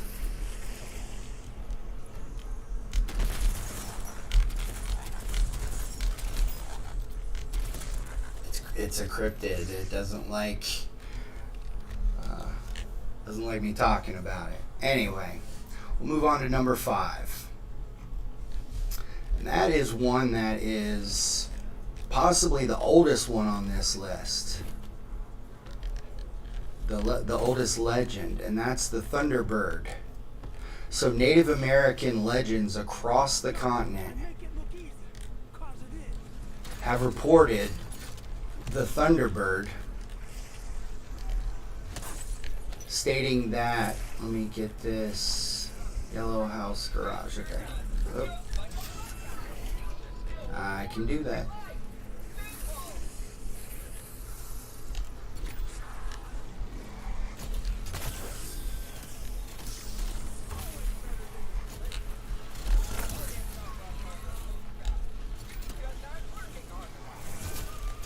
I get it. If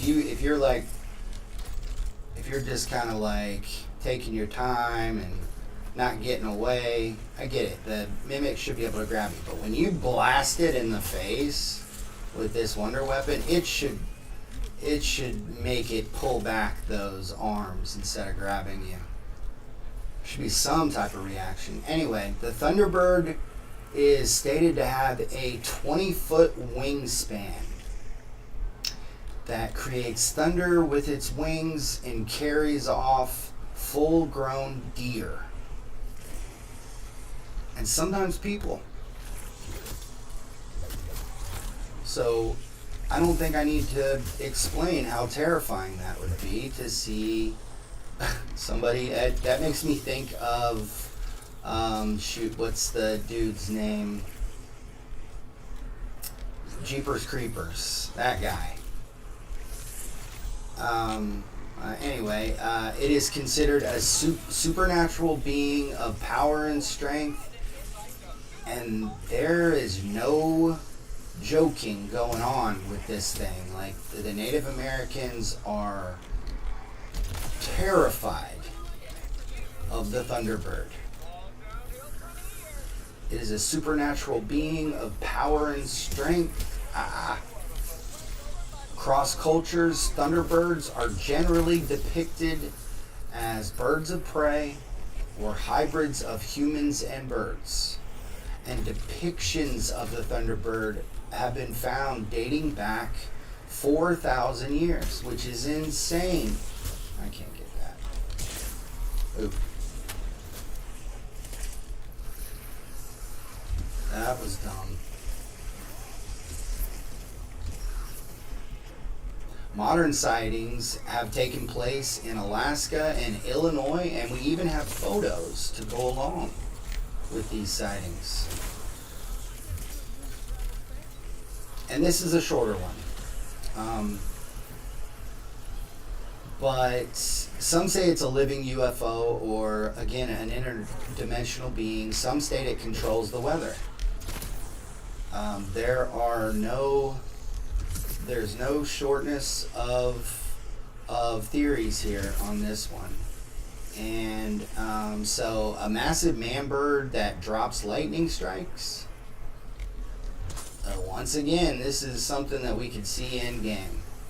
So thunder, if you want this in the next map, drop any giant bird stories. Pterodactyls, I've seen all kinds of reports. Although I think the pterodactyl reports, I'm not a big full-on dinosaur still roaming the plains of Utah or anything like that. But misidentifications are always possible.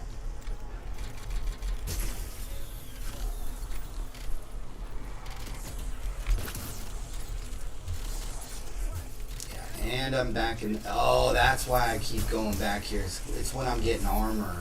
That's it. Okay. Or at least one of the reasons. So, halfway through the list, we've covered 5 cryptids. And I appreciate everyone in chat, everyone that's watching. So, again, if you have any stories, I'd love to read them. We're around 50. So, I mean, how's everybody feeling about this? Do you think I can pull this off? We will see. And we're going to get into the meat of the top 4. And, I mean, throw in the Jersey Devil, and this top 4 it's just loaded. Loaded.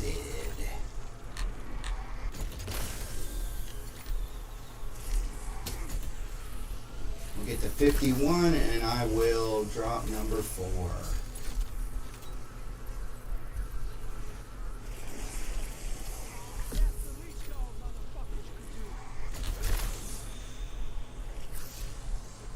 And it does feel, even though this thing is only PAP 3, like it has got more punch than the 1911s.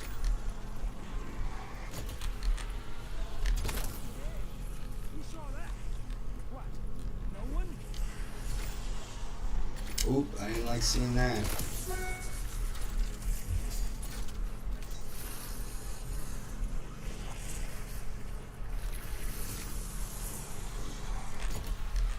We watched Send Help recently with Rachel McAdams. That was pretty good. I kind of see. I'm a bigger fan of the latter Evil Dead entries, the most recent ones, the modern versions. But I mean, I appreciated the comedy more when I was a kid, and I didn't want to be scared as much. It was still scary. Don't get me wrong. And look what we got here.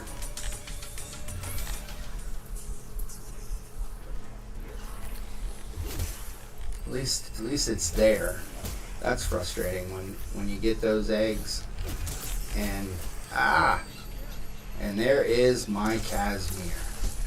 Oh my gosh. Yeah. Alright. Calm down.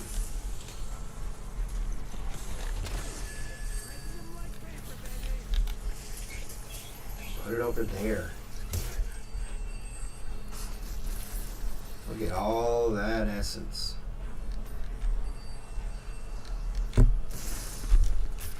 I don't need those. Really don't need any of it. Wish there was PAP 4 crystals. What happened to the... It should read the room and be like, okay, yeah, we need to give him a PAP 4. What we got here? I don't know what that is. Huh. Looks like part of the Blundergat.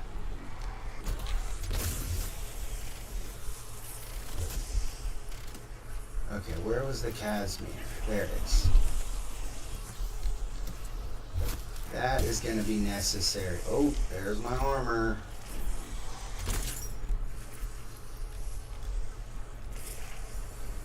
And all that's going to waste. Yeah, I think it's time to get golden armor. What do you guys think? I've waited long enough.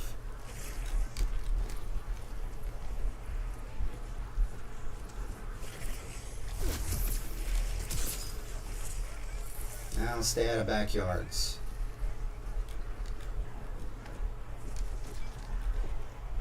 It feels so wrong leaving all that just laying there.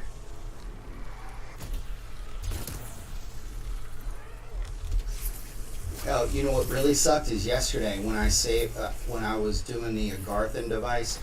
Afterwards, I was like, you know what? I haven't died. You know, I may as well take this as far as I can go. And I was gonna try to take down the cursed tier 3 main quest, and I get to the part where you have to do the claw power circuit thing bugged out on me. Could not. I didn't even do anything. I didn't save and quit. Nothing. It would not let me do it. Right. So I'm like, okay, fine. I'll save and quit. See if that'll fix it. Save and quit. Come back. Guess what? All of my eternal perks are gone. Like, I still had all my perks, but no eternal perks. They were gone. And they were all locked in too.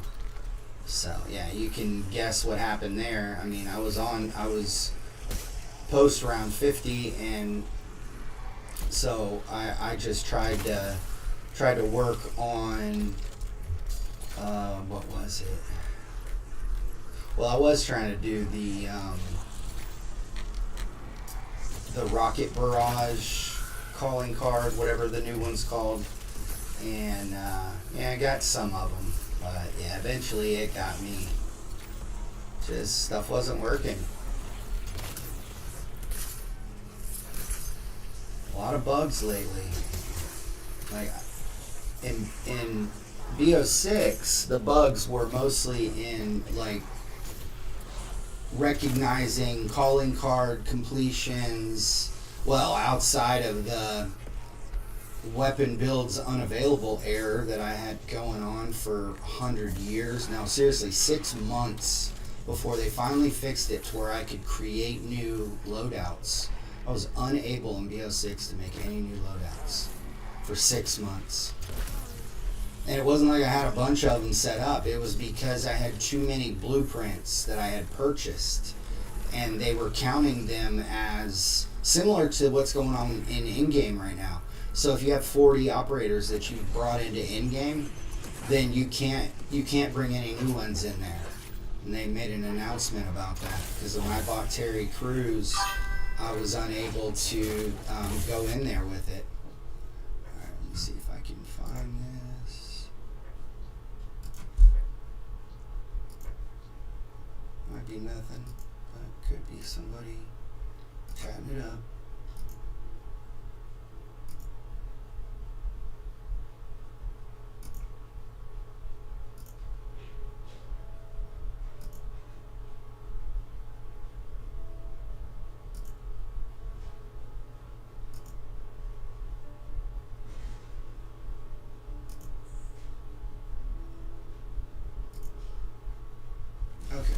Good.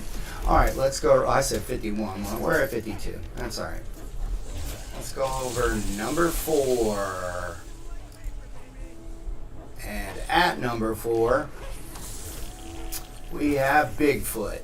All right, and I mean, yeah, I know. I mean, like this one is of everyone on the list after next to Chupacabra. This one is most likely real.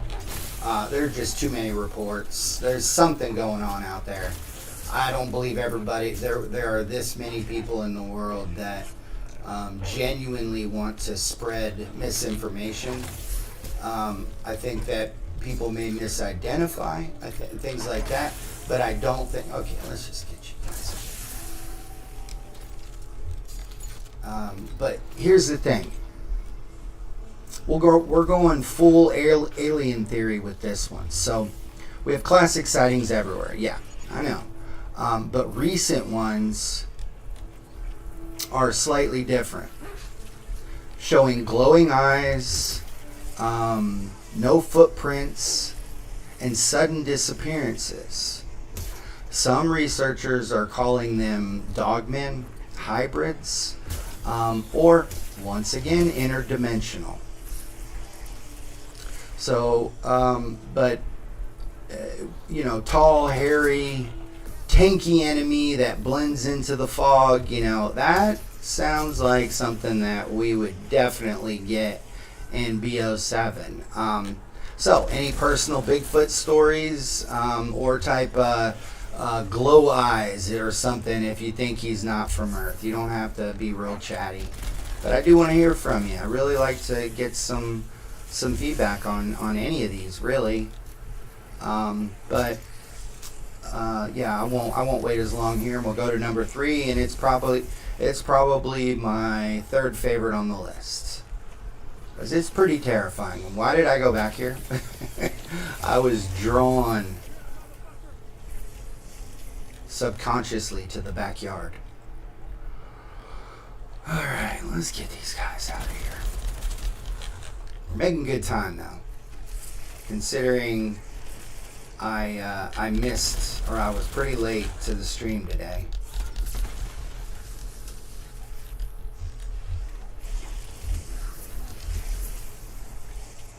Maybe get this. Nope, not feeling. Oh, I already have one. Okay.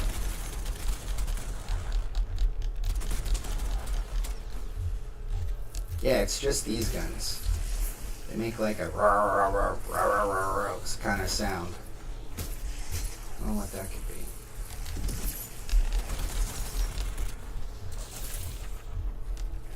And honestly, the next one on the list is one that, based on legend, is dangerous to even speak about.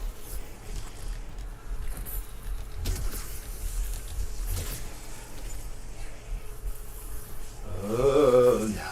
I'm kidding. I do believe there are things that we don't understand. So, that is not my intention to, in any way, disrespect the, whatever I don't understand. That's for sure.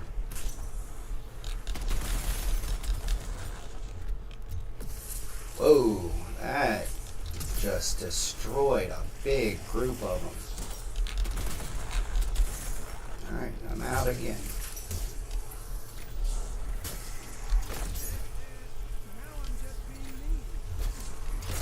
At least the super sprinters aren't the zombie type that just wipe away an entire armor plate in one hit. It's only half, but that's pretty much enough.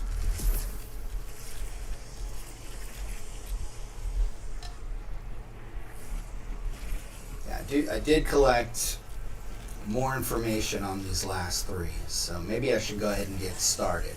So number 3 on the list is the Wendigo. If you know if you've watched Pet Sematary, and that's one movie I didn't mention in my top 50 that I regret. And that, and I said that if any of them that I forgot came to mind, I would bring that up.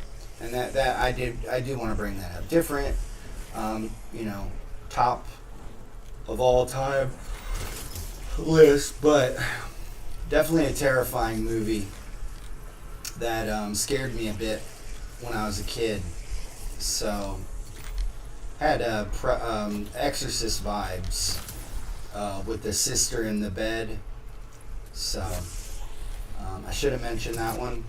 I wouldn't put it in like my top 25 or anything, but it's definitely worthy of top 50. So I guess number 50 was Skinamarink, so I guess it drops out. Well, with the Wendigo, so it's known as a creature or evil spirit originating from Algonquin folklore. It's gaunt to the point of emaciation, antlers, and insatiable hunger. Its desiccated skin pulled tightly over its bones, which, that right there, that sentence right there is terrifying. That sounds awful. And the worst part is that this isn't some supernatural being, per se, that it's potentially just a human that's been cursed. The Wendigo is said to give off a strange and eerie odor of decay and decomposition, of death and corruption. The Wendigo is often said to be a malevolent spirit, sometimes depicted as a creature with human-like characteristics, and for good reason.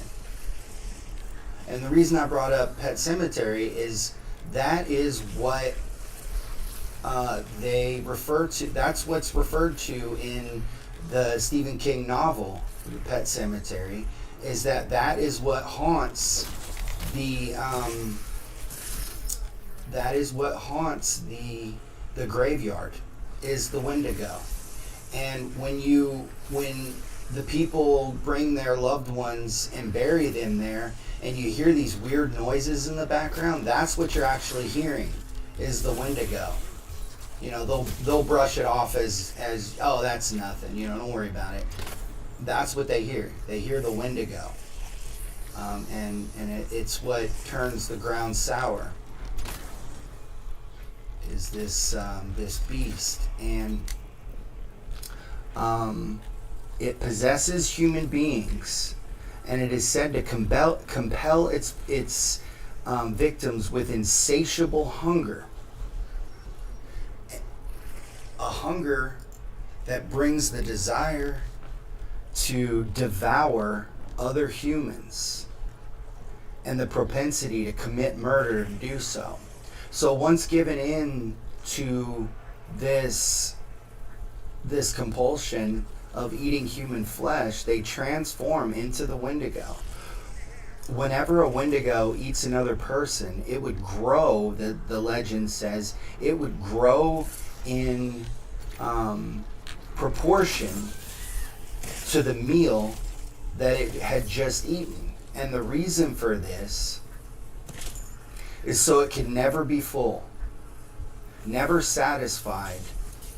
After killing and consuming one person, they are constantly searching for new victims. And in the book, in the Stephen King novel, this Wendigo is monstrous.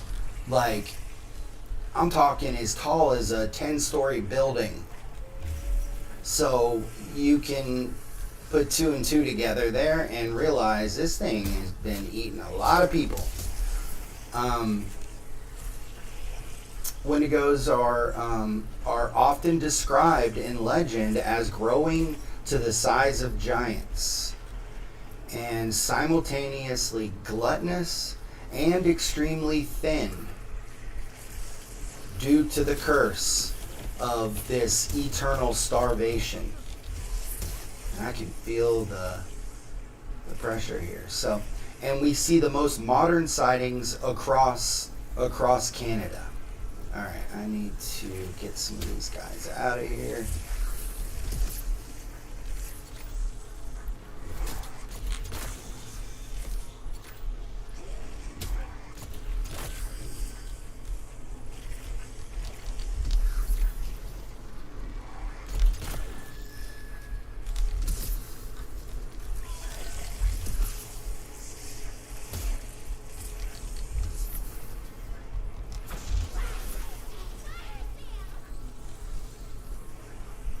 I mean, honestly, if at least so far of all on this list, this is the one that would be the coolest to see in BO7, an Elite Enemy Edition for some type of future survival map. I don't know. But the way that they're rehashing all the survival maps, it doesn't seem like that's going to be the case. But that would be cool. So Wendigo versus zombie, which is scarier in real life? I mean, I think it's obvious to me. I mean, the thought of a zombie apocalypse, now that's terrifying. But the thought of a Wendigo, that's even more terrifying to me. So, stories, anything, really. Love to read them. Just please type it up. I'm looking forward to hearing what you have to say. All right, number 2, and this one is one that I saw a video of, and it looked pretty terrifying. It was on Strange Evidence, I think, which I love that show. I love science shows, and it was a unbiased show where they brought experts together to look at footage, not cryptid experts, just scientists, to look at footage and try to figure out what's going on. And of course, there were some instances of hoaxes, but most of the time they would contact the person who sent it in, and the person would say, okay, it's a hoax.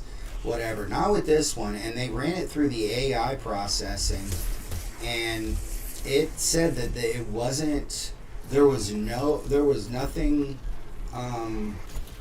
fake about it, and so they sent the video to their expert that used to work for law enforcement, who would evaluate the same thing, whether footage of different things was legitimate. He said it looked completely 100% real.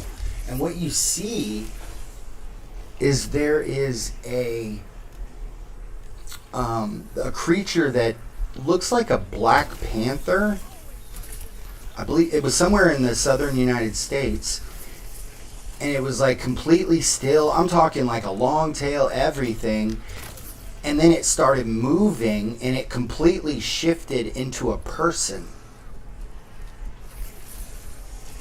That's freaky. That's what I mean. There are things that we don't understand in this world. I'm not here to spread fear and panic or anything, but I'm telling you, like, I saw this with my own eyes.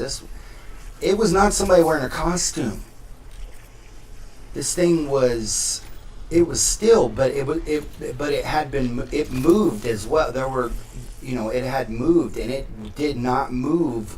It like moved, and then it became completely still, and then right afterwards, that hurt. Nope. Okay, let's do this. Whoa, went right through everybody. Oh yeah, I still got a shot here. Go ahead and do this. Get this. Oh, I think I lost. Yeah, I lost my, whatever you call those things.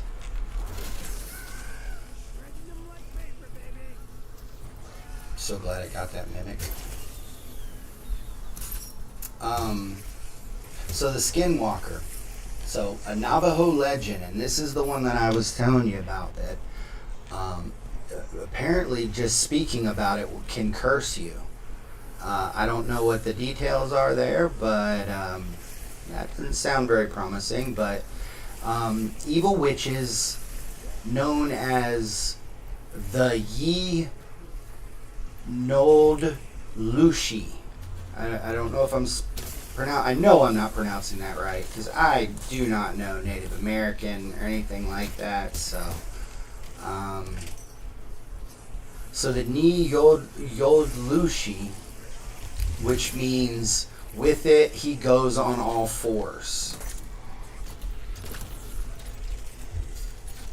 And they're known to shapeshift into animals or different people, mimic voices, and appear as your dead relatives, as the Navajo legend goes. Most frequently seen as a coyote, wolf, fox, eagle, owl, or crow, and like I said, a black panther.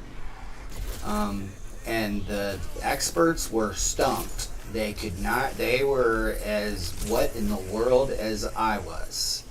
So, in order to shapeshift, though, the Skinwalker wears a pelt of the animal. And I'm telling you, this was not a pelt. Because when he stood up, there was no animal pelt. And so, prior to 1986, Skinwalker history is unknown, because it was individuals from those generations who actually finally shared this information with us. Because, like I said, it is not to be spoken of to outsiders, and it not well understood outside of the Navajo culture. That's the only place that it comes from. And due to the reluctance to discuss the subject with outsiders, pretty much exactly what I just said. Upon attaining its highest state, Skinwalkers are called Kliziati.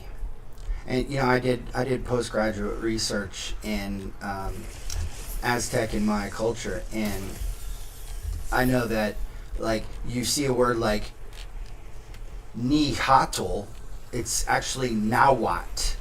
And, you know, you hear so many different people pronounce Teotihuacan in so many different ways, and they're so wrong on how they pronounce that word. You know, the Pyramid of the Sun, the big, massive temples that we still to this day in Mexico, we have no idea what culture built it. It wasn't the Aztecs. It was not the Maya. It could have been ancestors of one of them, but that's not what they called themselves. We know that. They have no written records, and it's baffled us for you know, I guess we could say centuries now. I mean, we're going on a pretty long time since this has been discovered. They didn't even know, the Aztecs, but they revered the individuals. But anyway, that's the place where the shooter recently killed the woman from Canada and shot several others. Terroristic, whatever. You can see video footage of him shooting from the top of it. Anyway, yeah, these languages are just so hard to pronunciate until you understand how the different word combinations go together, and I don't get that, obviously.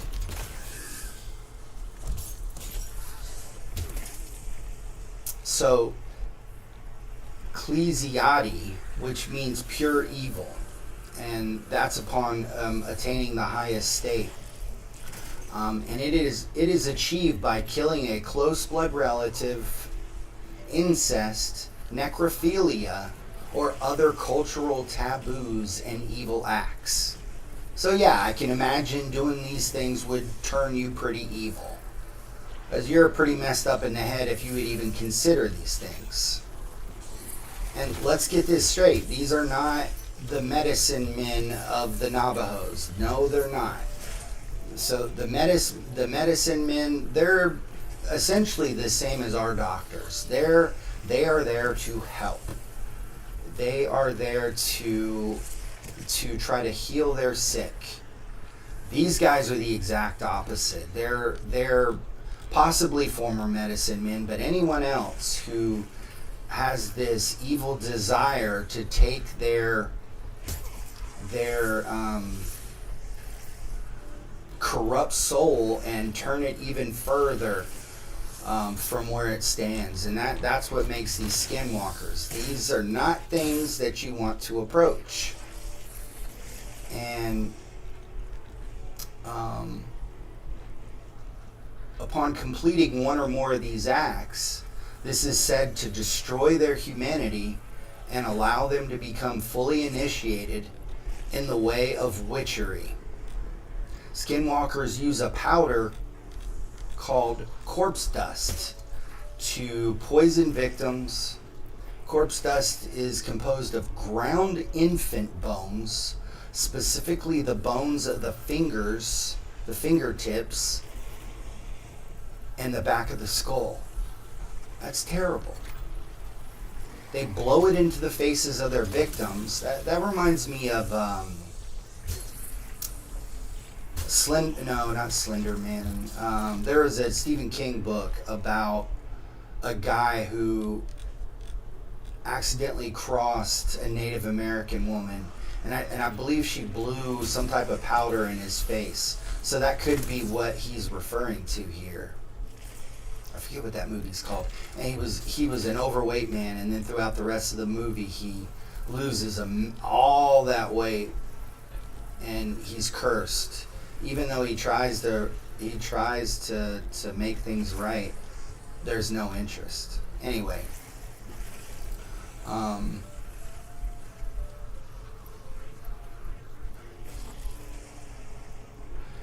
they blow it into the faces of their victims or down the chimney, down the individual's chimney of their home. Soon after the victim breathes the dust, their tongue starts to swell and blacken, and they undergo convulsions and die not long after this encounter. Navajo people, as I mentioned, are reluctant to reveal skinwalker lore to non-Navajos. And they don't want to discuss it at all among those that they don't trust. Oh, yep, I knew it. And I hit my field upgrade. I mean, it was good timing on the field upgrade, but it used up my equivalent exchange. This stuff's getting real now. Whoa, that was a late axe kill, or combat axe kill. I don't know, guys. This is getting crazy here. And I've only got one more exchange left. That's not good. Not good at all.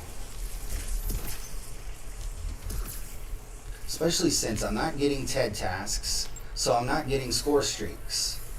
This is unfortunate. I need to start using these trucks more.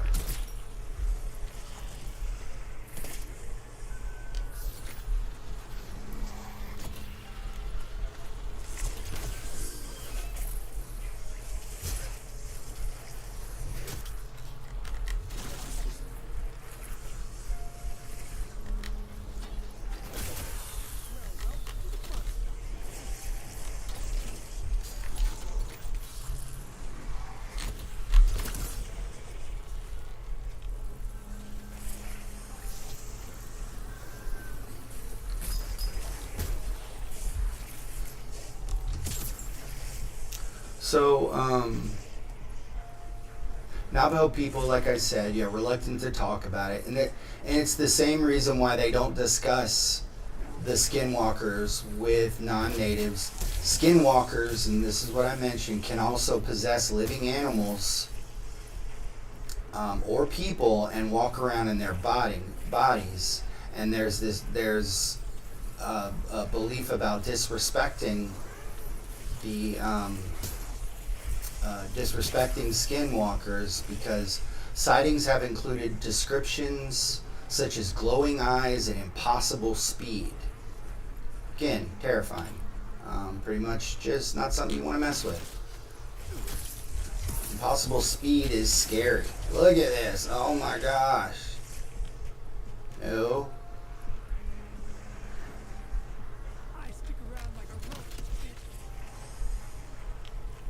Is that Mimic? Yeah. Let me get him out of there. Let's see. What do I have on my gun? Ah! See if I can get my axes back. Let me get this Mimic. Ah!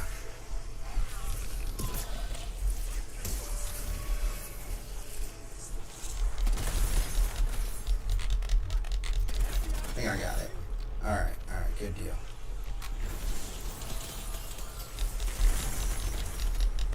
Oh, no!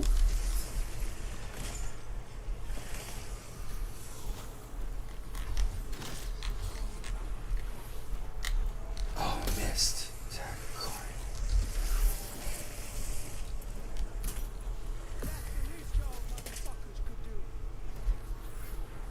Okay. Actually, I'm going to throw that. There was one over here. If it's not there, that's okay. I just want some breathing room.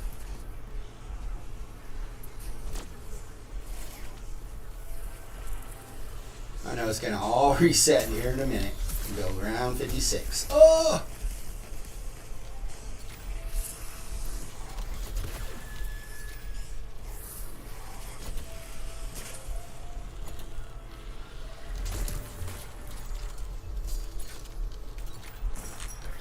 Wish I had a bit more range on the shot. That would be, if they could buff one thing about it, it would be the range, for sure. I feel it's a little weak.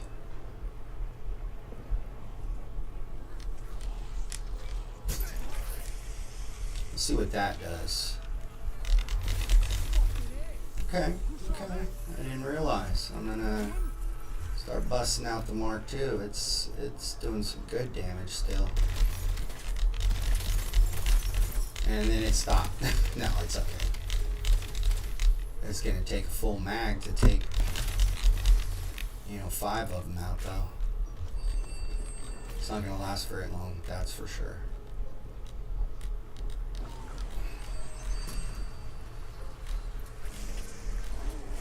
So, enemies that turn into your teammates. There's one. Nightmare fuel for sure, but I don't really think they should include this in a game. Because, for the same reason I don't look in a mirror and say Bloody Mary. I'm not a big fan of disrespecting traditions that say you shouldn't do something. And I don't think that Bloody Mary is necessarily real. I just don't think we should be messing around with mirrors and doing numbered rituals.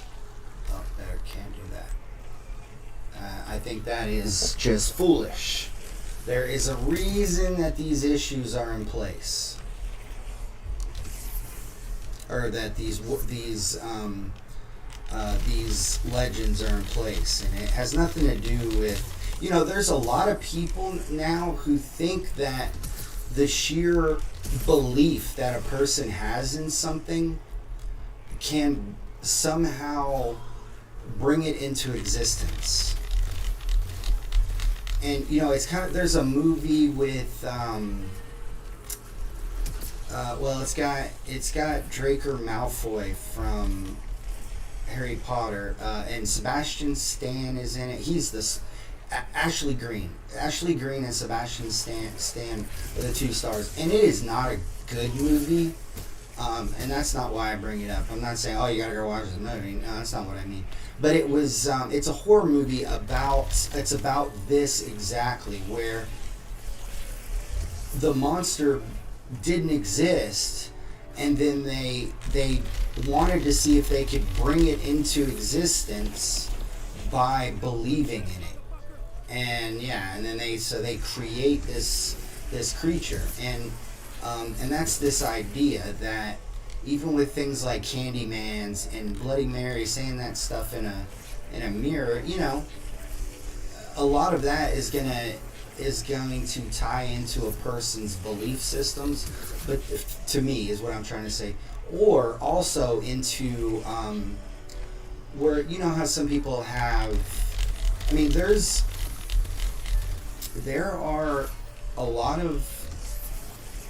there's a lot of evidence that in support of humans having having abilities that we don't understand, like telepathy, cognition, just different things like that. And that's where I'm trying to, if you're sensitive and maybe you don't know you are in one of those things, this could possibly be dangerous for you. Just like some people say you should never call out to the dead because you don't know what is listening. And kind of like the movie Hereditary or Insidious, these things just, it even says in the Bible that we should not even, paraphrasing, we should not mess with witchcraft. And there's like a book, I forget what it's called. It mentions a book specifically, some type of witchcraft book in the Bible. I've read the Bible multiple times, and it mentions the book of Jubilee, or maybe I'm thinking of something else. And it's something that should never ever be viewed by human eyes because of the danger involved, and to do so is risking your very soul, and I mean, that's pretty scary. That's all the warning I need right there. I mean, I'm not really looking for that kind of stuff in my life. I'm a dad. I've got some little kids and a beautiful wife that I love with all my heart. I don't want to, and I say beautiful not in a shallow way. I mean, she is the sweetest living human being. And I would prefer to just keep living my life. I don't need that stuff going on. You know what I mean? So I'm going to stay away from it. And that includes requesting that Call of Duty includes skinwalkers in their next title, or having us say things into a mirror or things like that. I mean, that stuff's creepy. So I'm not messing with that. There's something about mirrors and that has made a lot of people that's unsettled a lot of people throughout many generations. And there are a lot of people who say don't mess with mirrors, and which is why we have those movies in the first place. Oh yeah, here we go. Maybe I can get the whisper. Oh look, that should. Oh, it didn't. Yeah, it did. Okay.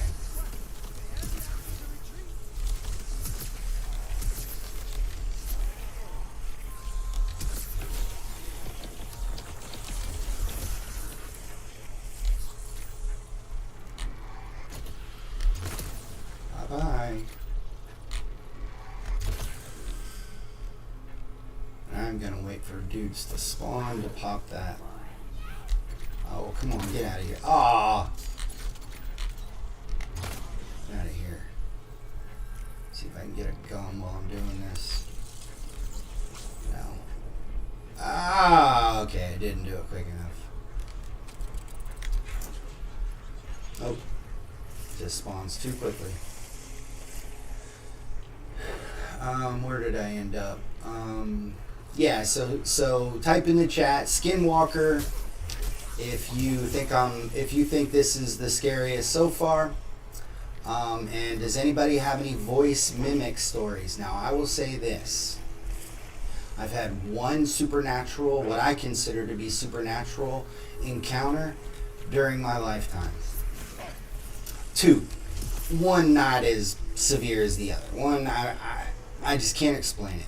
But one that scared me to death, okay? So I was living with my mom. So I went to elementary school in Ohio for a year and a half.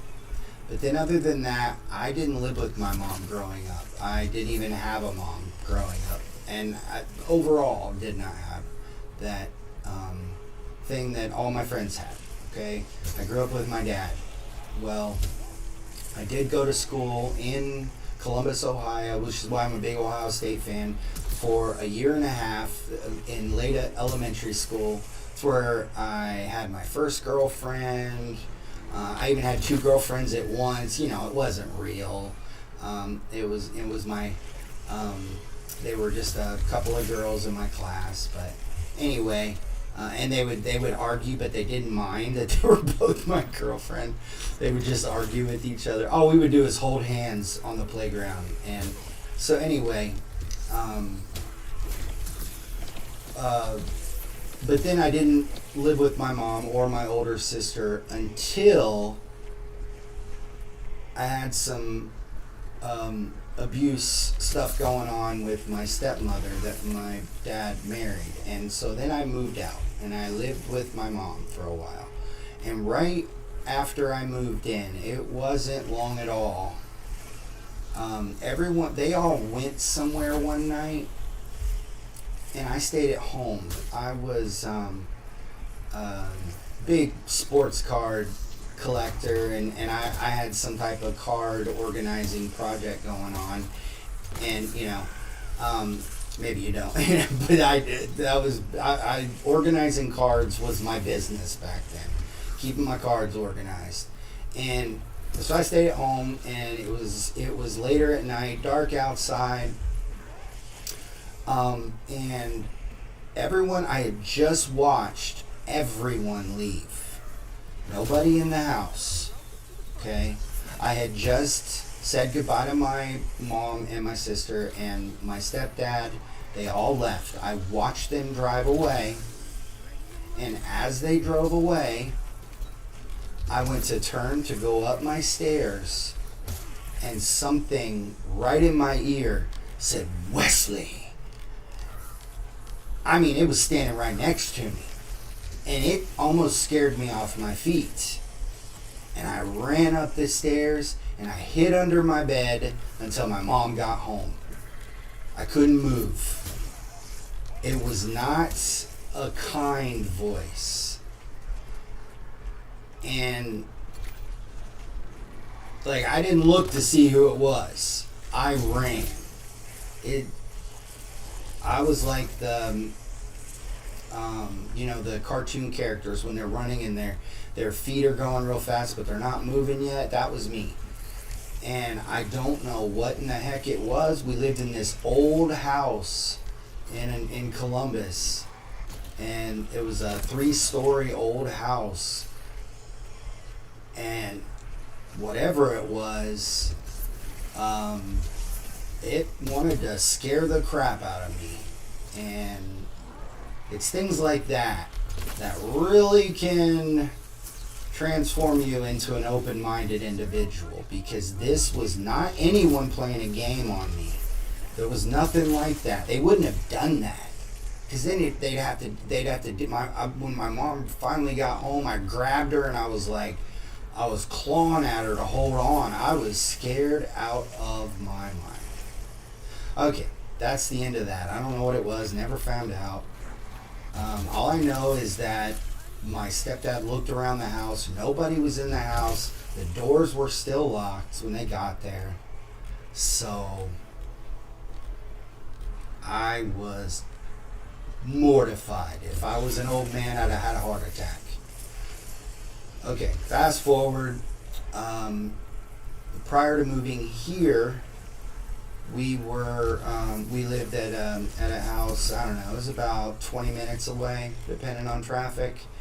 And it was our first home that we bought, and everyone was gone once again, except they had just left. My wife had taken my kids to somewhere, I can't remember, and I was in the restroom. And right after they left, which once again, everyone's gone here, I was actually texting with my wife while I was I was holding my phone. I wasn't like sitting on the toilet. I was just standing in the bathroom, and the door was mostly shut. I was standing at the sink, and my wife had just texted me, and I was texting her back, and that's when I heard like squeaks, like tennis shoes, and it was like, and then it stopped, and that was it. And I was like, and I opened the door and I looked out, completely different approach to when I was a kid, because I'm like, I'm responsible for my family nowadays, so if someone's in the house, I'm putting myself in the way.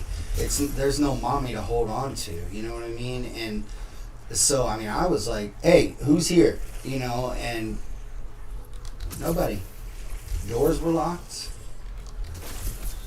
But I know I heard it. I wasn't hearing things. I've got really good hearing. I think to be good at Call of Duty, I'm not great. I'm definitely not elite. And my senses are slightly on the decline as I approach 50. But I used to have 20/10 vision, and I was recently tested. Still have 20/15, and I'm telling you, my hearing is fine. It may not be as sharp maybe as it was when I was a child, but I'm not that old, and I can't explain it. Our house didn't make noises like that. Our house wasn't that old, okay? It was, I don't know, 15, 20 years old or something? It wasn't that old. So, I don't know what, and we didn't have a furnace that would go crazy on you, or nothing like that. Nothing. We had a $20,000 furnace. It was a nice one. Another story, but you see what I'm trying to say here. This was not. We had cats, but my cats were not making squeaking noises, and we didn't have a rodent infestation. We kept the house relatively clean for having 3 kids. So, yeah, my wife, she would not allow us to have rodents. She's she would be beside herself if she found out we had an infestation of anything. So, don't know what it was, but there you go. Those are my two encounters that I can't explain. First one though is the one that terrified me, especially since, like I told you, when I was doing the top 10 scariest movies as a child, I was scarred from watching The Exorcist as a 5-year-old. Scarred. It took years for me to get over that. Terrified of that Reagan or this demon was gonna come get me. And but when I did get over it, it almost numbed me completely, because what helped was that I came to the conclusion, this is just a film. These are just actors. They're not coming to get me. And when that got through my head, I couldn't get it. Ruined movies as far as like getting scared. I couldn't get scared anymore, and it was disappointing. You know what I mean? And it is disappointing because I love the thrill out of getting, like I told you, when I was watching Wreck, that it came the closest to scaring me as a movie had in 15 years, no, more than that, 25 years of my life. The one prior to that was The Ring. I had seen. Get off me. And they're still there. Look at this. And it was because I had showed up late for the film, and I couldn't understand what I was watching. It was like I hadn't seen Ringu, the Japanese version. I didn't know what the movie was about. I just know it was a scary movie. I wanted to see it, and I didn't have the context of what was going on, why this girl was scared, and then the next thing I know, they find her like with her, disfigured in the closet, and I was like, what in the world? This is crazy, and at the time I was, let's see, it was around the time that I think I was in either college. I didn't go straight to college when I graduated high school. So it was either college or it was right before I went to college. So I was definitely going through my more party phase. So I partook prior, and that had something to do with it as well. And so I don't know, man. Those are like the two movies that actually got to me, but since, like, nothing. This terrified me. This terrified me. And it was right after, my heart had hardened to being afraid of things, and this terrified me. It was almost like it was throwing that in my face, like, oh, you think you can't be scared, huh? And wow. So you can imagine a 13-year-old running to their mom and grabbing them in fear. That was me, and I wasn't like close with my mother. Like we've always struggled with that, or I have, and so, but this was a time where I needed mommy. So that's my story.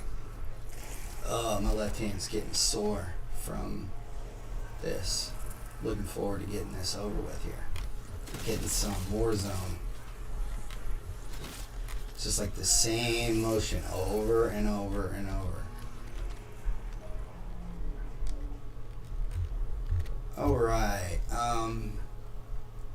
So yeah, if you have any voice mimic stories or anything like that, I'd love to read them.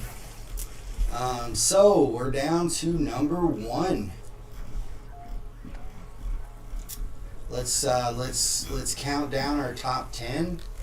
So at number 10, we had the Loveland Frogman. Number 9, We had the Dover Demon. Number 8, the Flatwoods Monster. Number 7, the Jersey Devil. Number 6, Chupacabra. Number 5, Thunderbird. Number 4, Bigfoot. Number 3, the Wendigo. Number 2, Skinwalker. And I think you might be able to guess what's going to be number 1. So that's interesting. So, oops. I've got 2 bullets in my left gun, but if I just go to a single, it only shows I have 1, and I can't reload. So I'll have to go back to Akimbo to shoot it. It's interesting. At least to me. Okay. Number 1, the number 1 scariest cryptid, possibly with origins that are extraterrestrial, is the Mothman.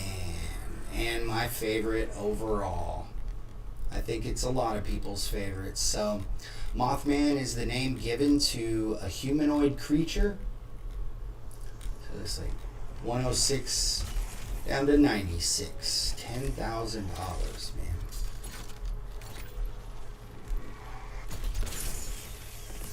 I should have stuck with Mr. Peaks and his VIB. I'm out. Oh man, my left hand is sore. It's falling asleep. So it's a name given to a humanoid creature. Oh, look at there. Perfect timing. That was seen around Point Pleasant, West Virginia from November 15th, 1966 to December 15th, 1967. Wish I didn't pay $10,000 for this, but I did.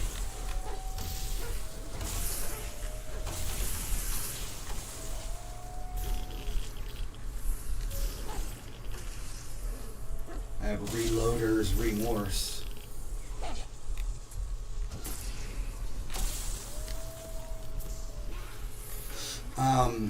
It's because I want to make sure I have enough ammo when I get to round 60.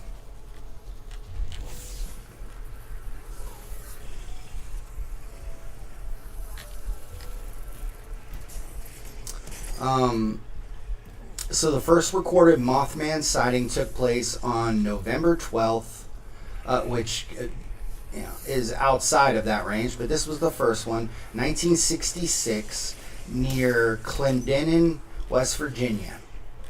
5 men were in a cemetery preparing a grave for burial when they saw something they couldn't explain. Lifting off from the nearby trees was a brown-winged creature. The men held to the fact that what lifted off beyond the trees was no bird, it was a humanoid. The first newspaper report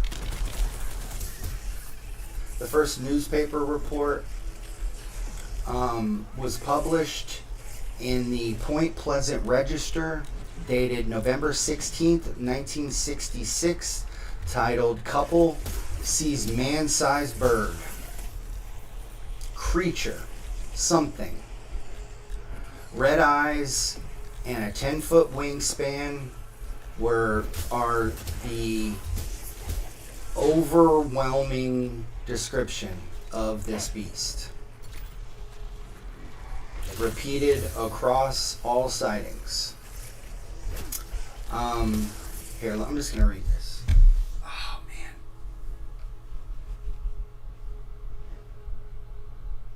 The national press soon picked up the reports and the story spread across the United States. But it wasn't until John Keel's 1975 book, The Mothman Prophecies, which described the infamous paranormal events surrounding the sightings and their connections to the collapse of the Silver Bridge and the death of 46 people, that this story and the cryptid legend of the Mothman completely blew up. The book was later adapted into the 2002 film starring Richard Gere, which I am a fan of. Additional claims that Mothman sightings, there were additional claims of Mothman sightings in Russia that foreshadowed the 1986 Chernobyl nuclear meltdown and the 1999 Russian apartment bombings.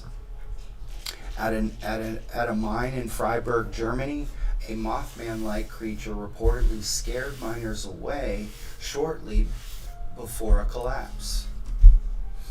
So, not always malevolent intentions. The largest number of sightings happened near the old West Virginia Ordnance Works, an area now known by locals as the TNT area. In 1979, fishermen in the TNT area reported that chemicals had been left to seep into the ponds, causing it to be labeled an environmental disaster. By 1983, the TNT area was among the country's most polluted sites. It was here in the TNT area on the cold night of November 15th, 1966, 3 days after the first sighting took place, that two young couples would encounter this bizarre creature, and this story is told in the book and in the movie. The true horror began when the creature spread its wings and pursued them down Highway 62 to the Point Pleasant city limits at speeds exceeding 100 miles an hour, which there's a lot of people who try to explain what the creature is, and barn owl, different things like this, that it might look like something from a distance and like the reflection off the eyes, but their description of it chasing them while they were traveling at 100 miles an hour and even exceeding, that is not a barn owl. Okay.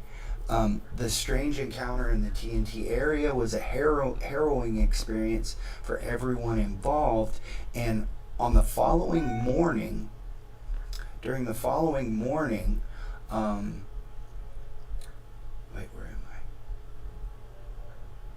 of November 16th, so the next day, Linda Scarberry, who was the female mentioned in one of the couples, had to be rushed to the hospital by her father after experiencing a nervous breakdown. The creature would then be seen throughout the next 13 months in Point Pleasant, and it was estimated that there were over 100 sightings during that time period of 1 year and 1 month. Although there are other unconfirmed reports of additional sightings. Mothman witnesses were repeatedly harassed by what were referred to as men in black, which is where we get the movie, who wanted them to not speak about the creature. So, UFO connection, prophetic warnings, and interdimensional men in black, possibly even the Mothman. So, a Mothman elite chase down would be unsettling in a future map, but I would love it, So chat Mothman if you agree. Final thoughts. I mean, I know that I slept on a cryptid out there that is one of your favorites, so let me know in the chat. So yeah, that's it on the cryptid top 10 countdown. I'll give you a quick recap of the top 3. We have the Wendigo, which I went over. It's pretty scary.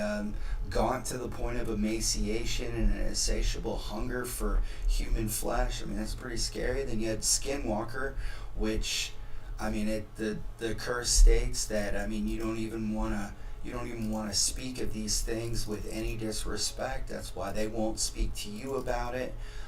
So again, pretty terrifying. This thing can transform into different creatures. And then of course the Mothman, which this is one that a lot of people are fascinated with, including myself. And I think it's there is definitely something to it, because there have also been reports of the Mothman sightings, I think in New York or Chicago, one or the other. And it always seems that it appears prior to some type of disaster. So that's one that I am a big fan of there.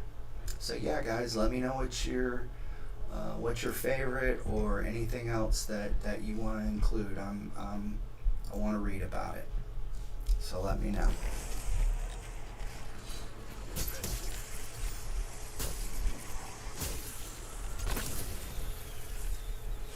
Let's get this done.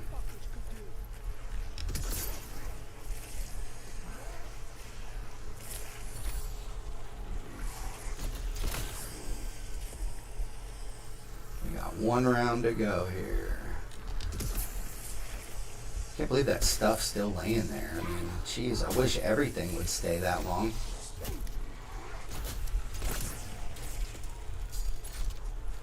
Boy, I would like to see a nuke right now. Of course not. That armor. That's not gonna last.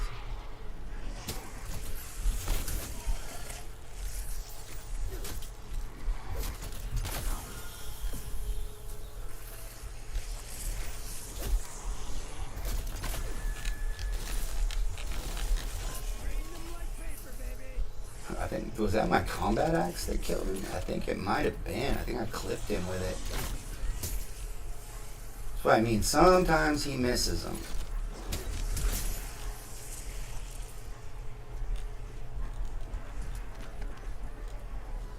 Not very often, though. It's not even worth throwing a lot of times. I'd say the exception is definitely the hunter bot.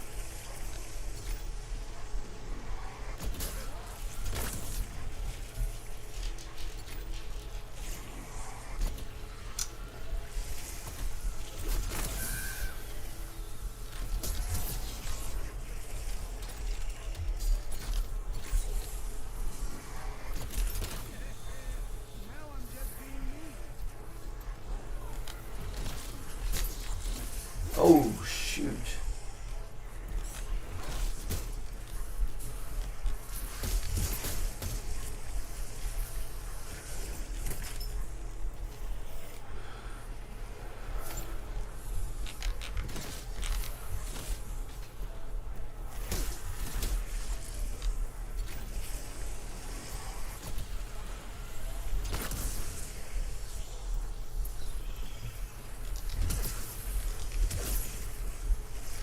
The relics that drive me crazy are the ones where it was like bugged and people could do it like in whatever round they wanted early on, and then you don't hear about that until later. You're like, oh man, I gotta go to 60 and everyone else did it like on 20, you know?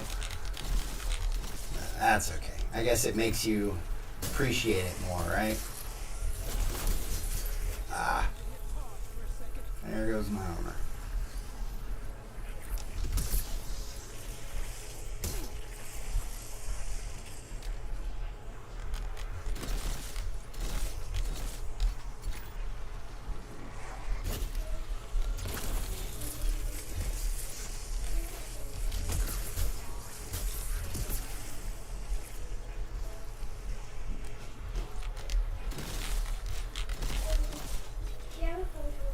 Huh? You have a phone charger.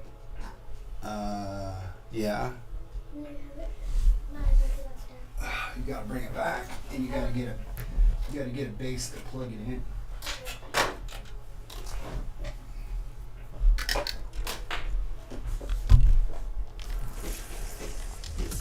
Ah.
Where is this guy? What does this thing want? Why does that have to be so loud? What the heck? What if it bugged on me right here? That would not be good. See if I can get some extra salvage.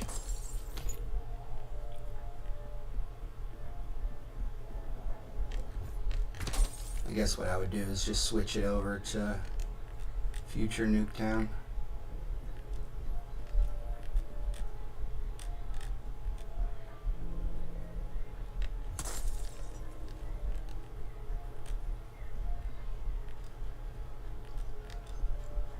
Wow, I was not expecting this.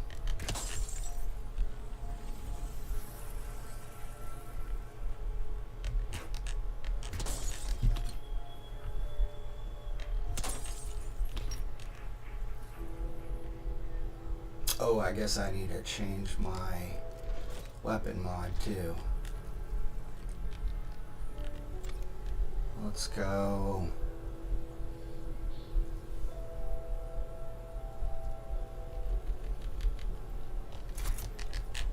Fireworks.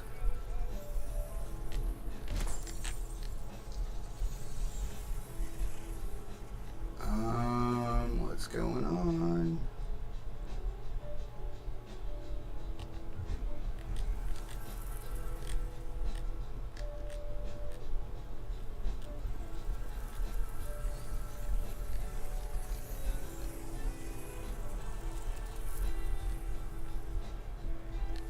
Weird. Could have done that. Open the bunker. Didn't even think about it. Okay. I guess it wants me to switch.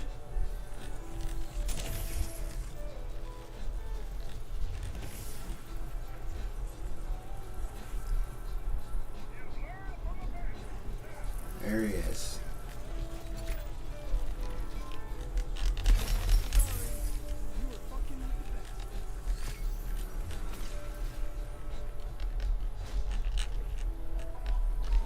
I think I might have to be in past Nuketown.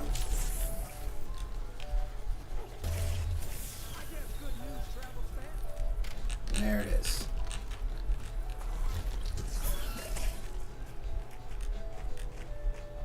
Not quite gonna have enough though.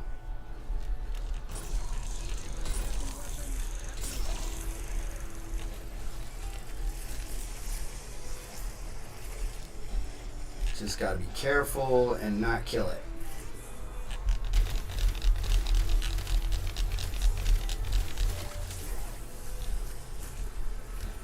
What'll really help is taking out the fake one.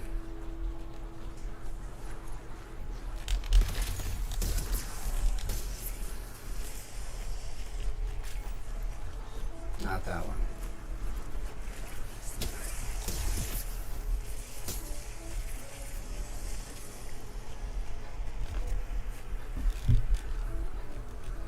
But something else I could do. Wish I could train them a little better. But I'm not going in that backyard.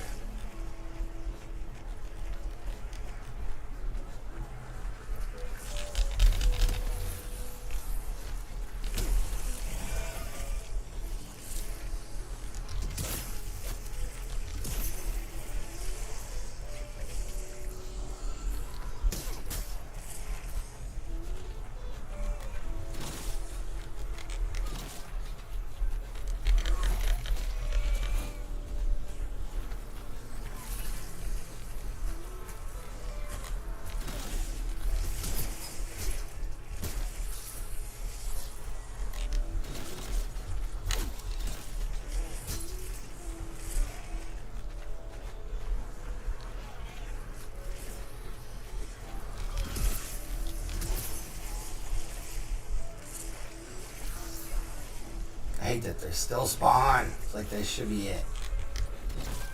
Let me focus.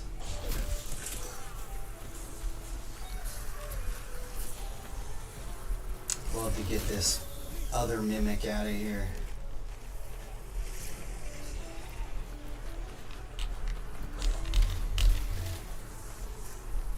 I'm so afraid of killing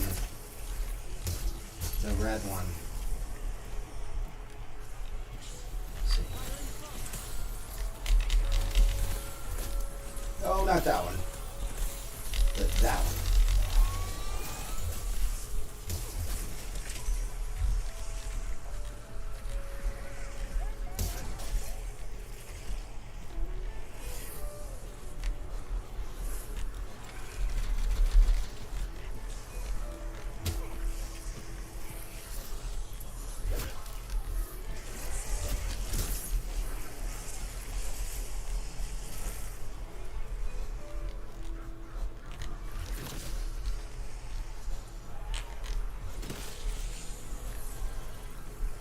Nope.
Nope.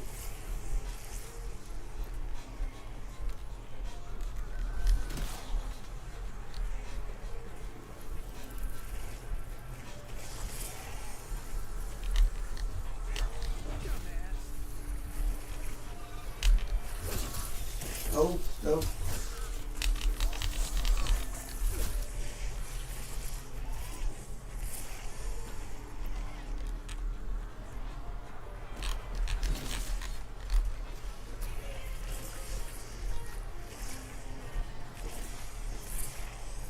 Where all my combat axes went, that's lame. All just disappeared.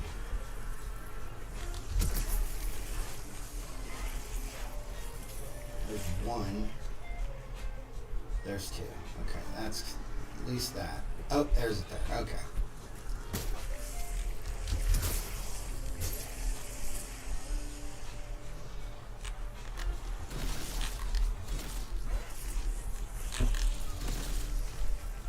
They've gotta stop spawning soon.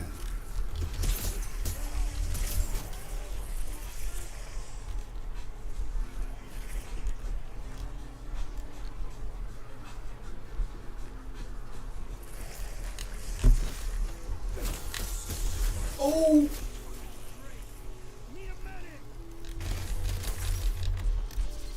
Punks.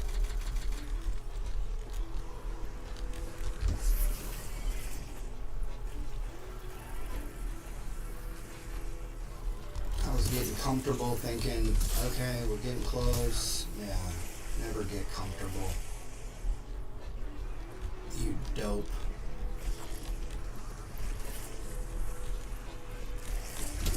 And they're still spawning in force.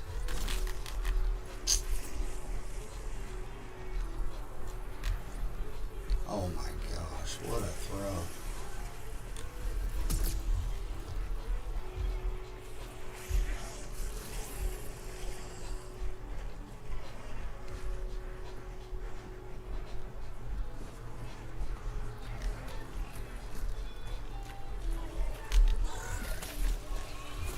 That was coming.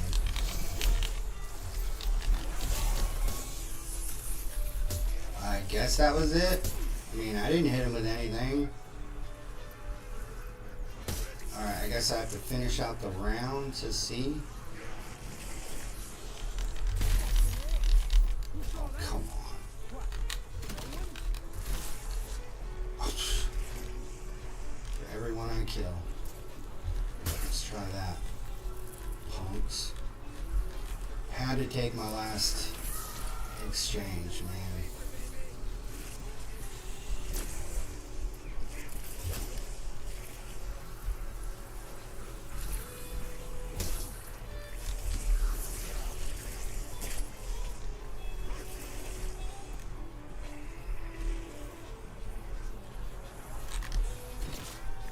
But, you know, sometimes I can do these challenges and I don't even need that stuff. But I know that if I do die, I mean, just gonna have to make sure I don't get any lower than 3,000. Give me at least my current self revive and then 2 further selves.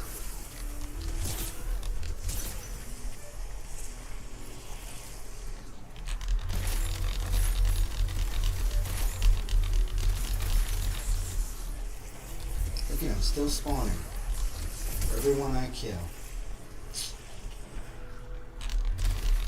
I guess it gives me an opportunity to rebuild my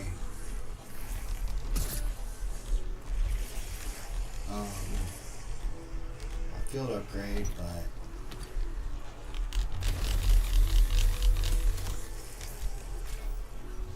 I mean, it better not be, because it activated activated my elemental pop. I mean, there's nothing I can do about that. It should have been weapon damage from that. I was so disappointed.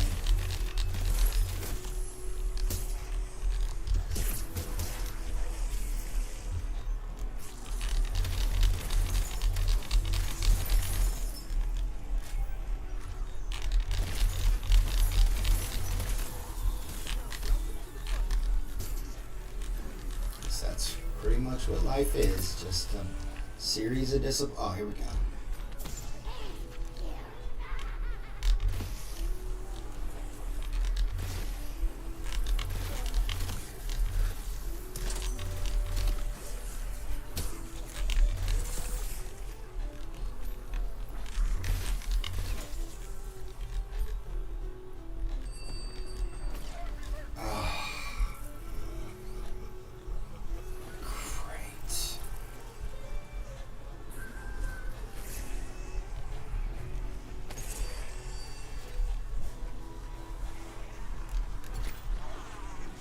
Wait, let me just see if the thing spawned or not.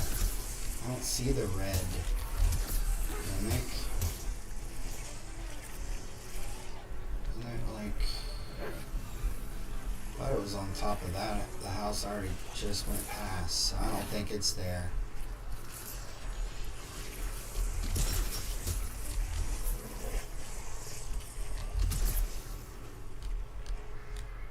I think it's supposed to be right there.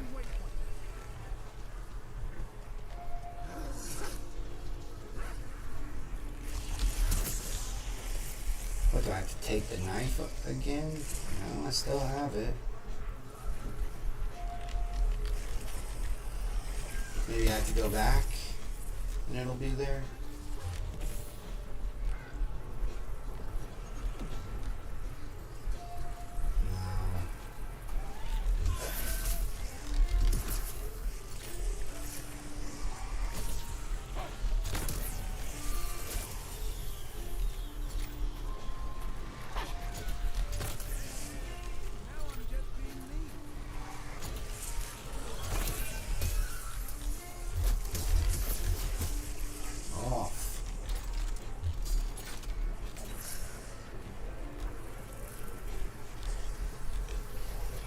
Look in the backyard, but I don't think it's supposed to be there.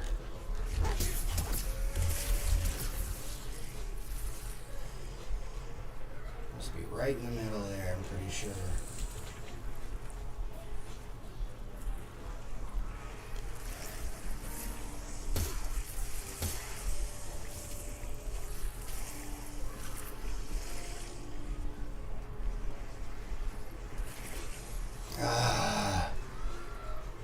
did nothing wrong. So I'm not supposed to have eternal perks. I mean, you have to have elemental pop at this point. I mean, you don't have to, but I mean, you have to.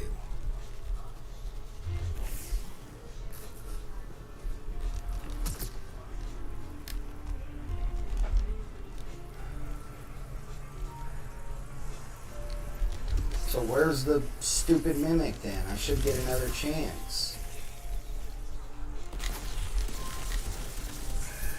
Whoa, I just killed a lot of guys with 2 combat axes. Not, I mean, they're going to keep spawning for a half hour though.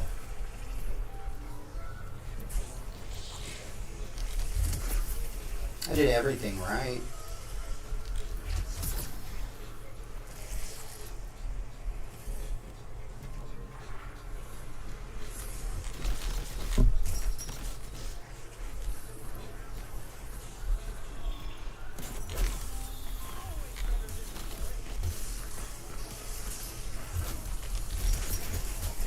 Oh well, I have no regrets from this. I did everything I could.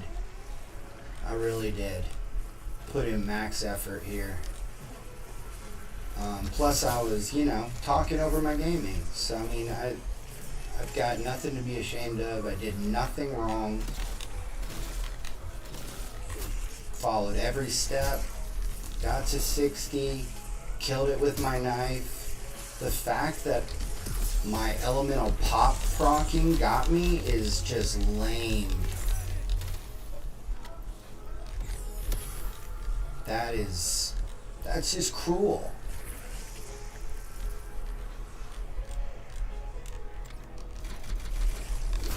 Oh, you get out of my way.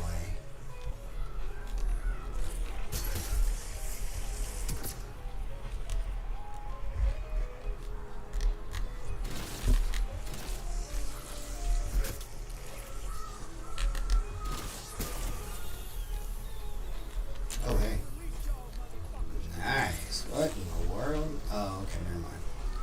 I thought it was a perk. I'm like, what am I getting that stuff for? Oh, yeah.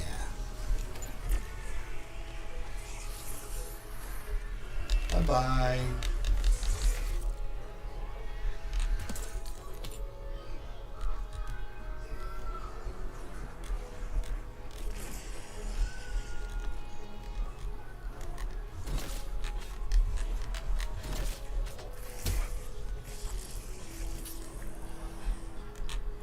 I don't know what's more cruel, that I didn't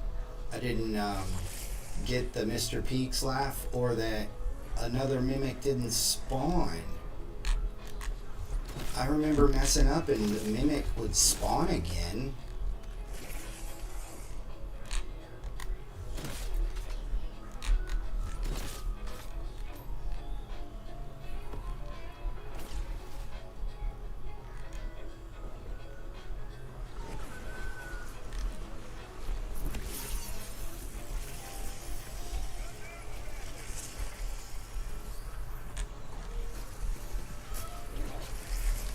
Maybe it's there. I'm just not seeing it. Nope.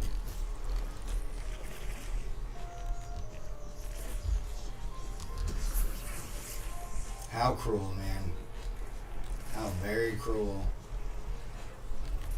Let me look it up.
something destroyed. Okay. Well, let's go see it. But I didn't see it. Supposed to be on the balcony of the greenhouse.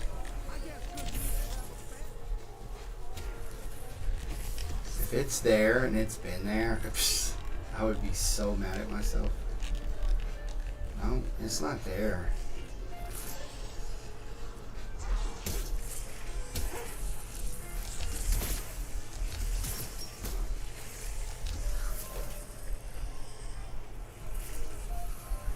Oh, this is the greenhouse, duh. Yeah, it's not there. No, this is the yellow house. Just kind of looks greenish. Whatever.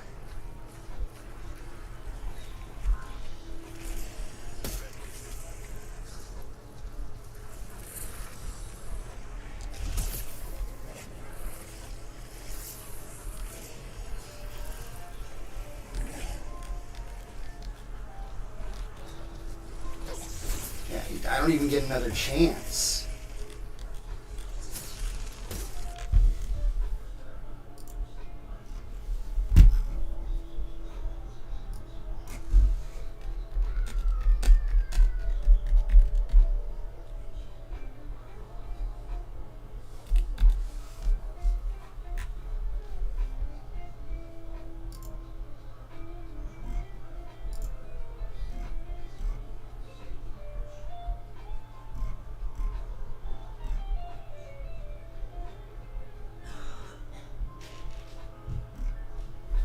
Did everything perfectly. Perfectly. Followed every step. Well, there's another 4 hours. Treyarch, thank you so much.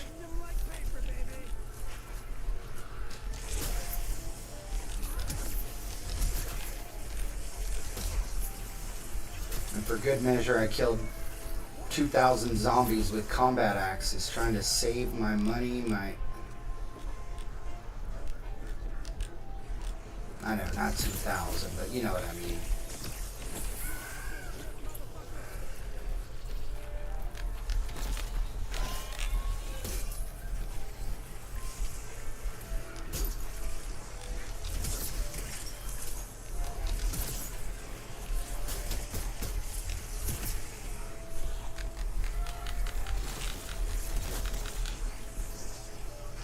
What a joke.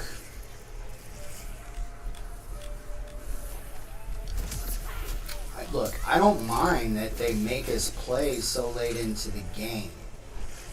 What do I think? I think that you should get the portal on any round, and then the difficulty just goes up like like they have it set up for the Agarthan device. Look, it's level 60 baddies, so you got to be geared up.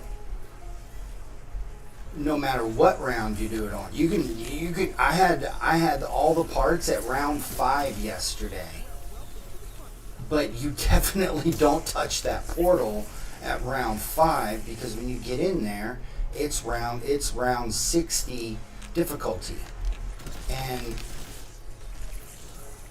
I don't see why we have to play till round 60. It's like a hoop that they're making us jump through. And my big problem here is that this right here. Like, what if this stuff doesn't work? I don't mind that we're forced to show we can survive at round 60, but is your portal even going to work at round 60?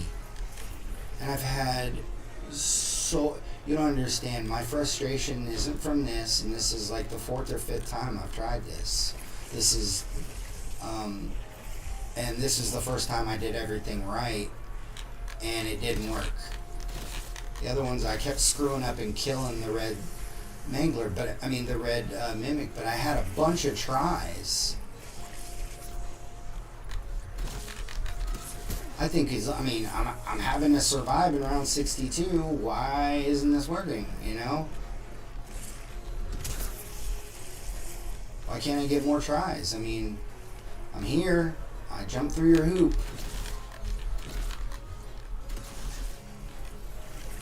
And I've turned in tickets. There is no mention on their Trello page about these issues. It's like they don't want that press. They want people to look at the cursed relics like they're gold, not that they cause arthritis and may not work. You may spend your entire Saturday trying to unlock it, and guess what? Nothing. On top of that, I spent a long time on my setup, getting all the cryptid stuff together, and then I get like 11 viewers. You know what I mean? Like one of my worst days this month. I don't know, man.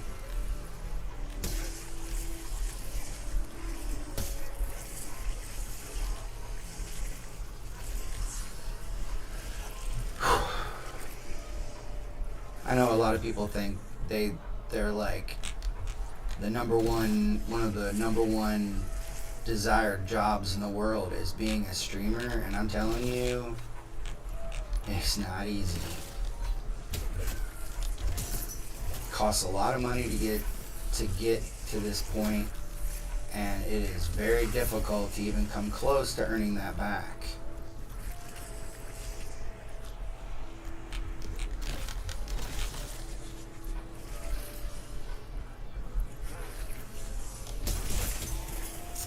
This is ridiculous. And then on top of that, you have to deal with Call of Duty, who's basically your employer. It's not the viewers. Because without some type of quality product, when you're a Call of Duty only streamer, nobody's gonna watch, And unless you're doing just one thing and doing it elite. And if you don't have that elite skill, which most of us don't, then it's not happening.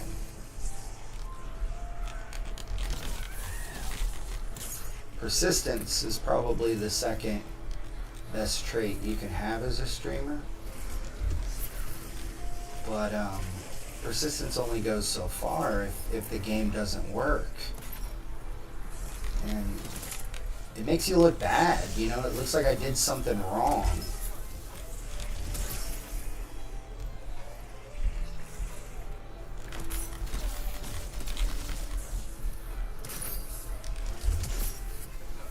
Yeah.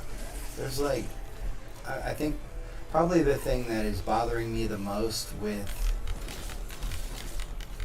Call of Duty is the PR, which states that they are listening to their community. Yet that is not true.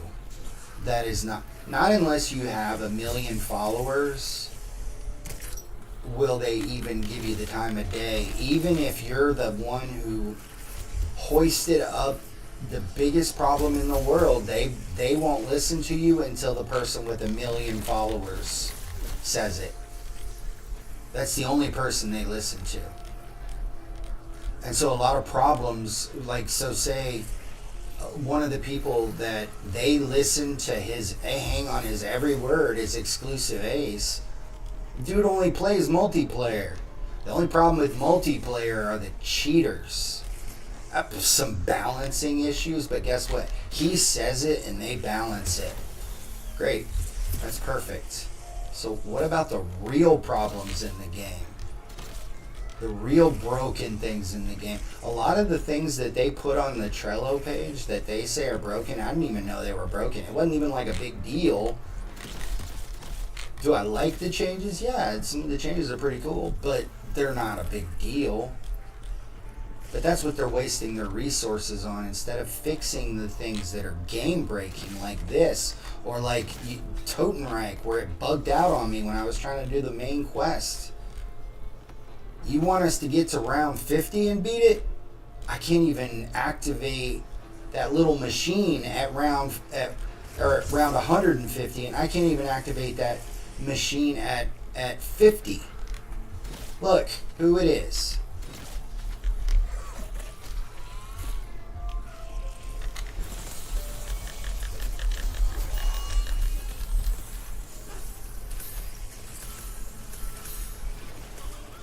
There it is.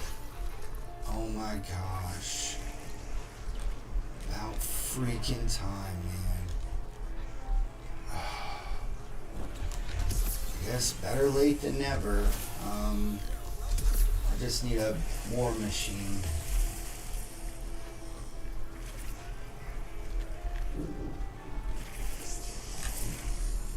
Oh, I bought the wrong one. That's okay.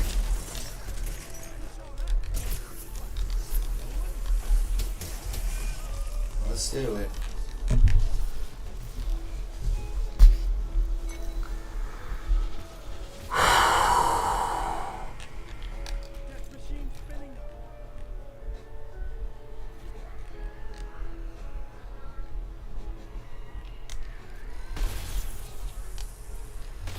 You're like a 2-hit down here.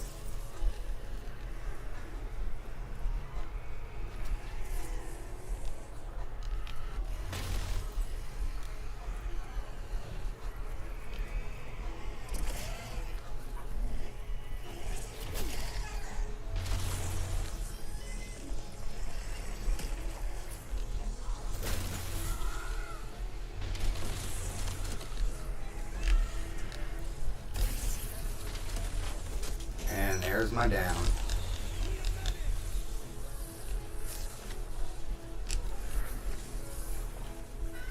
Oh no, that gun is not that great.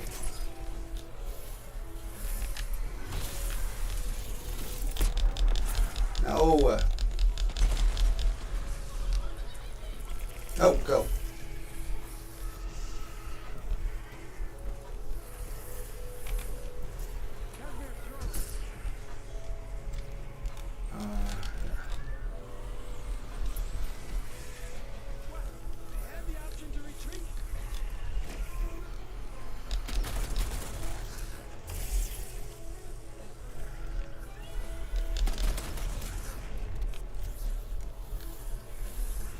Hard to see them, that's for sure.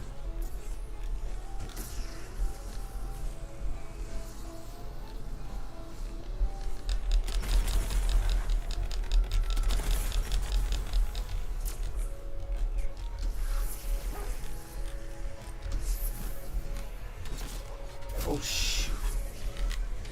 Oh my gosh, I hit him twice with the axe. You idiot. Just die.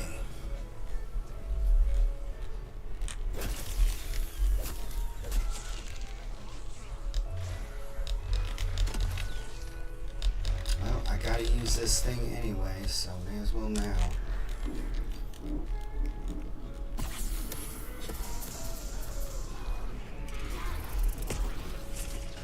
Wait, how come?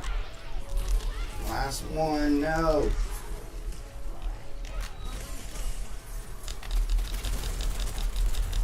No.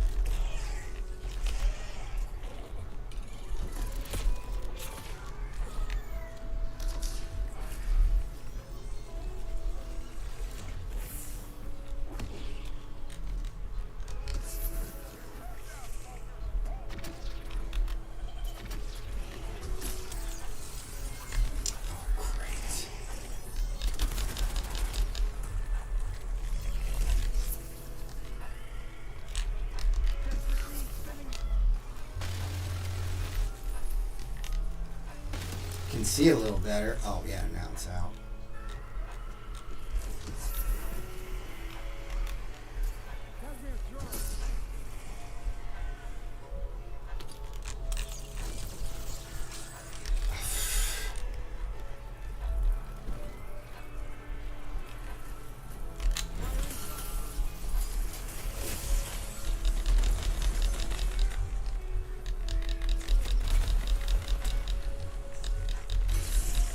And there it is.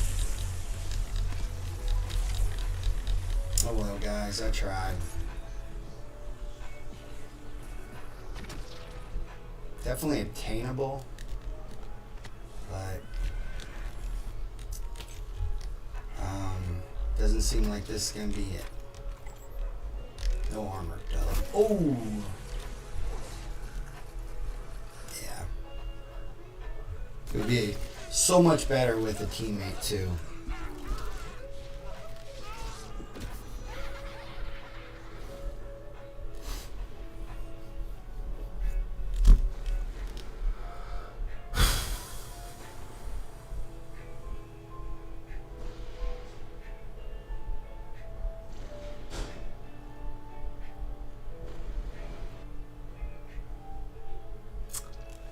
Well, guys, I may call it here. I don't know. I'm just not getting any response. And so I think that's going to be it.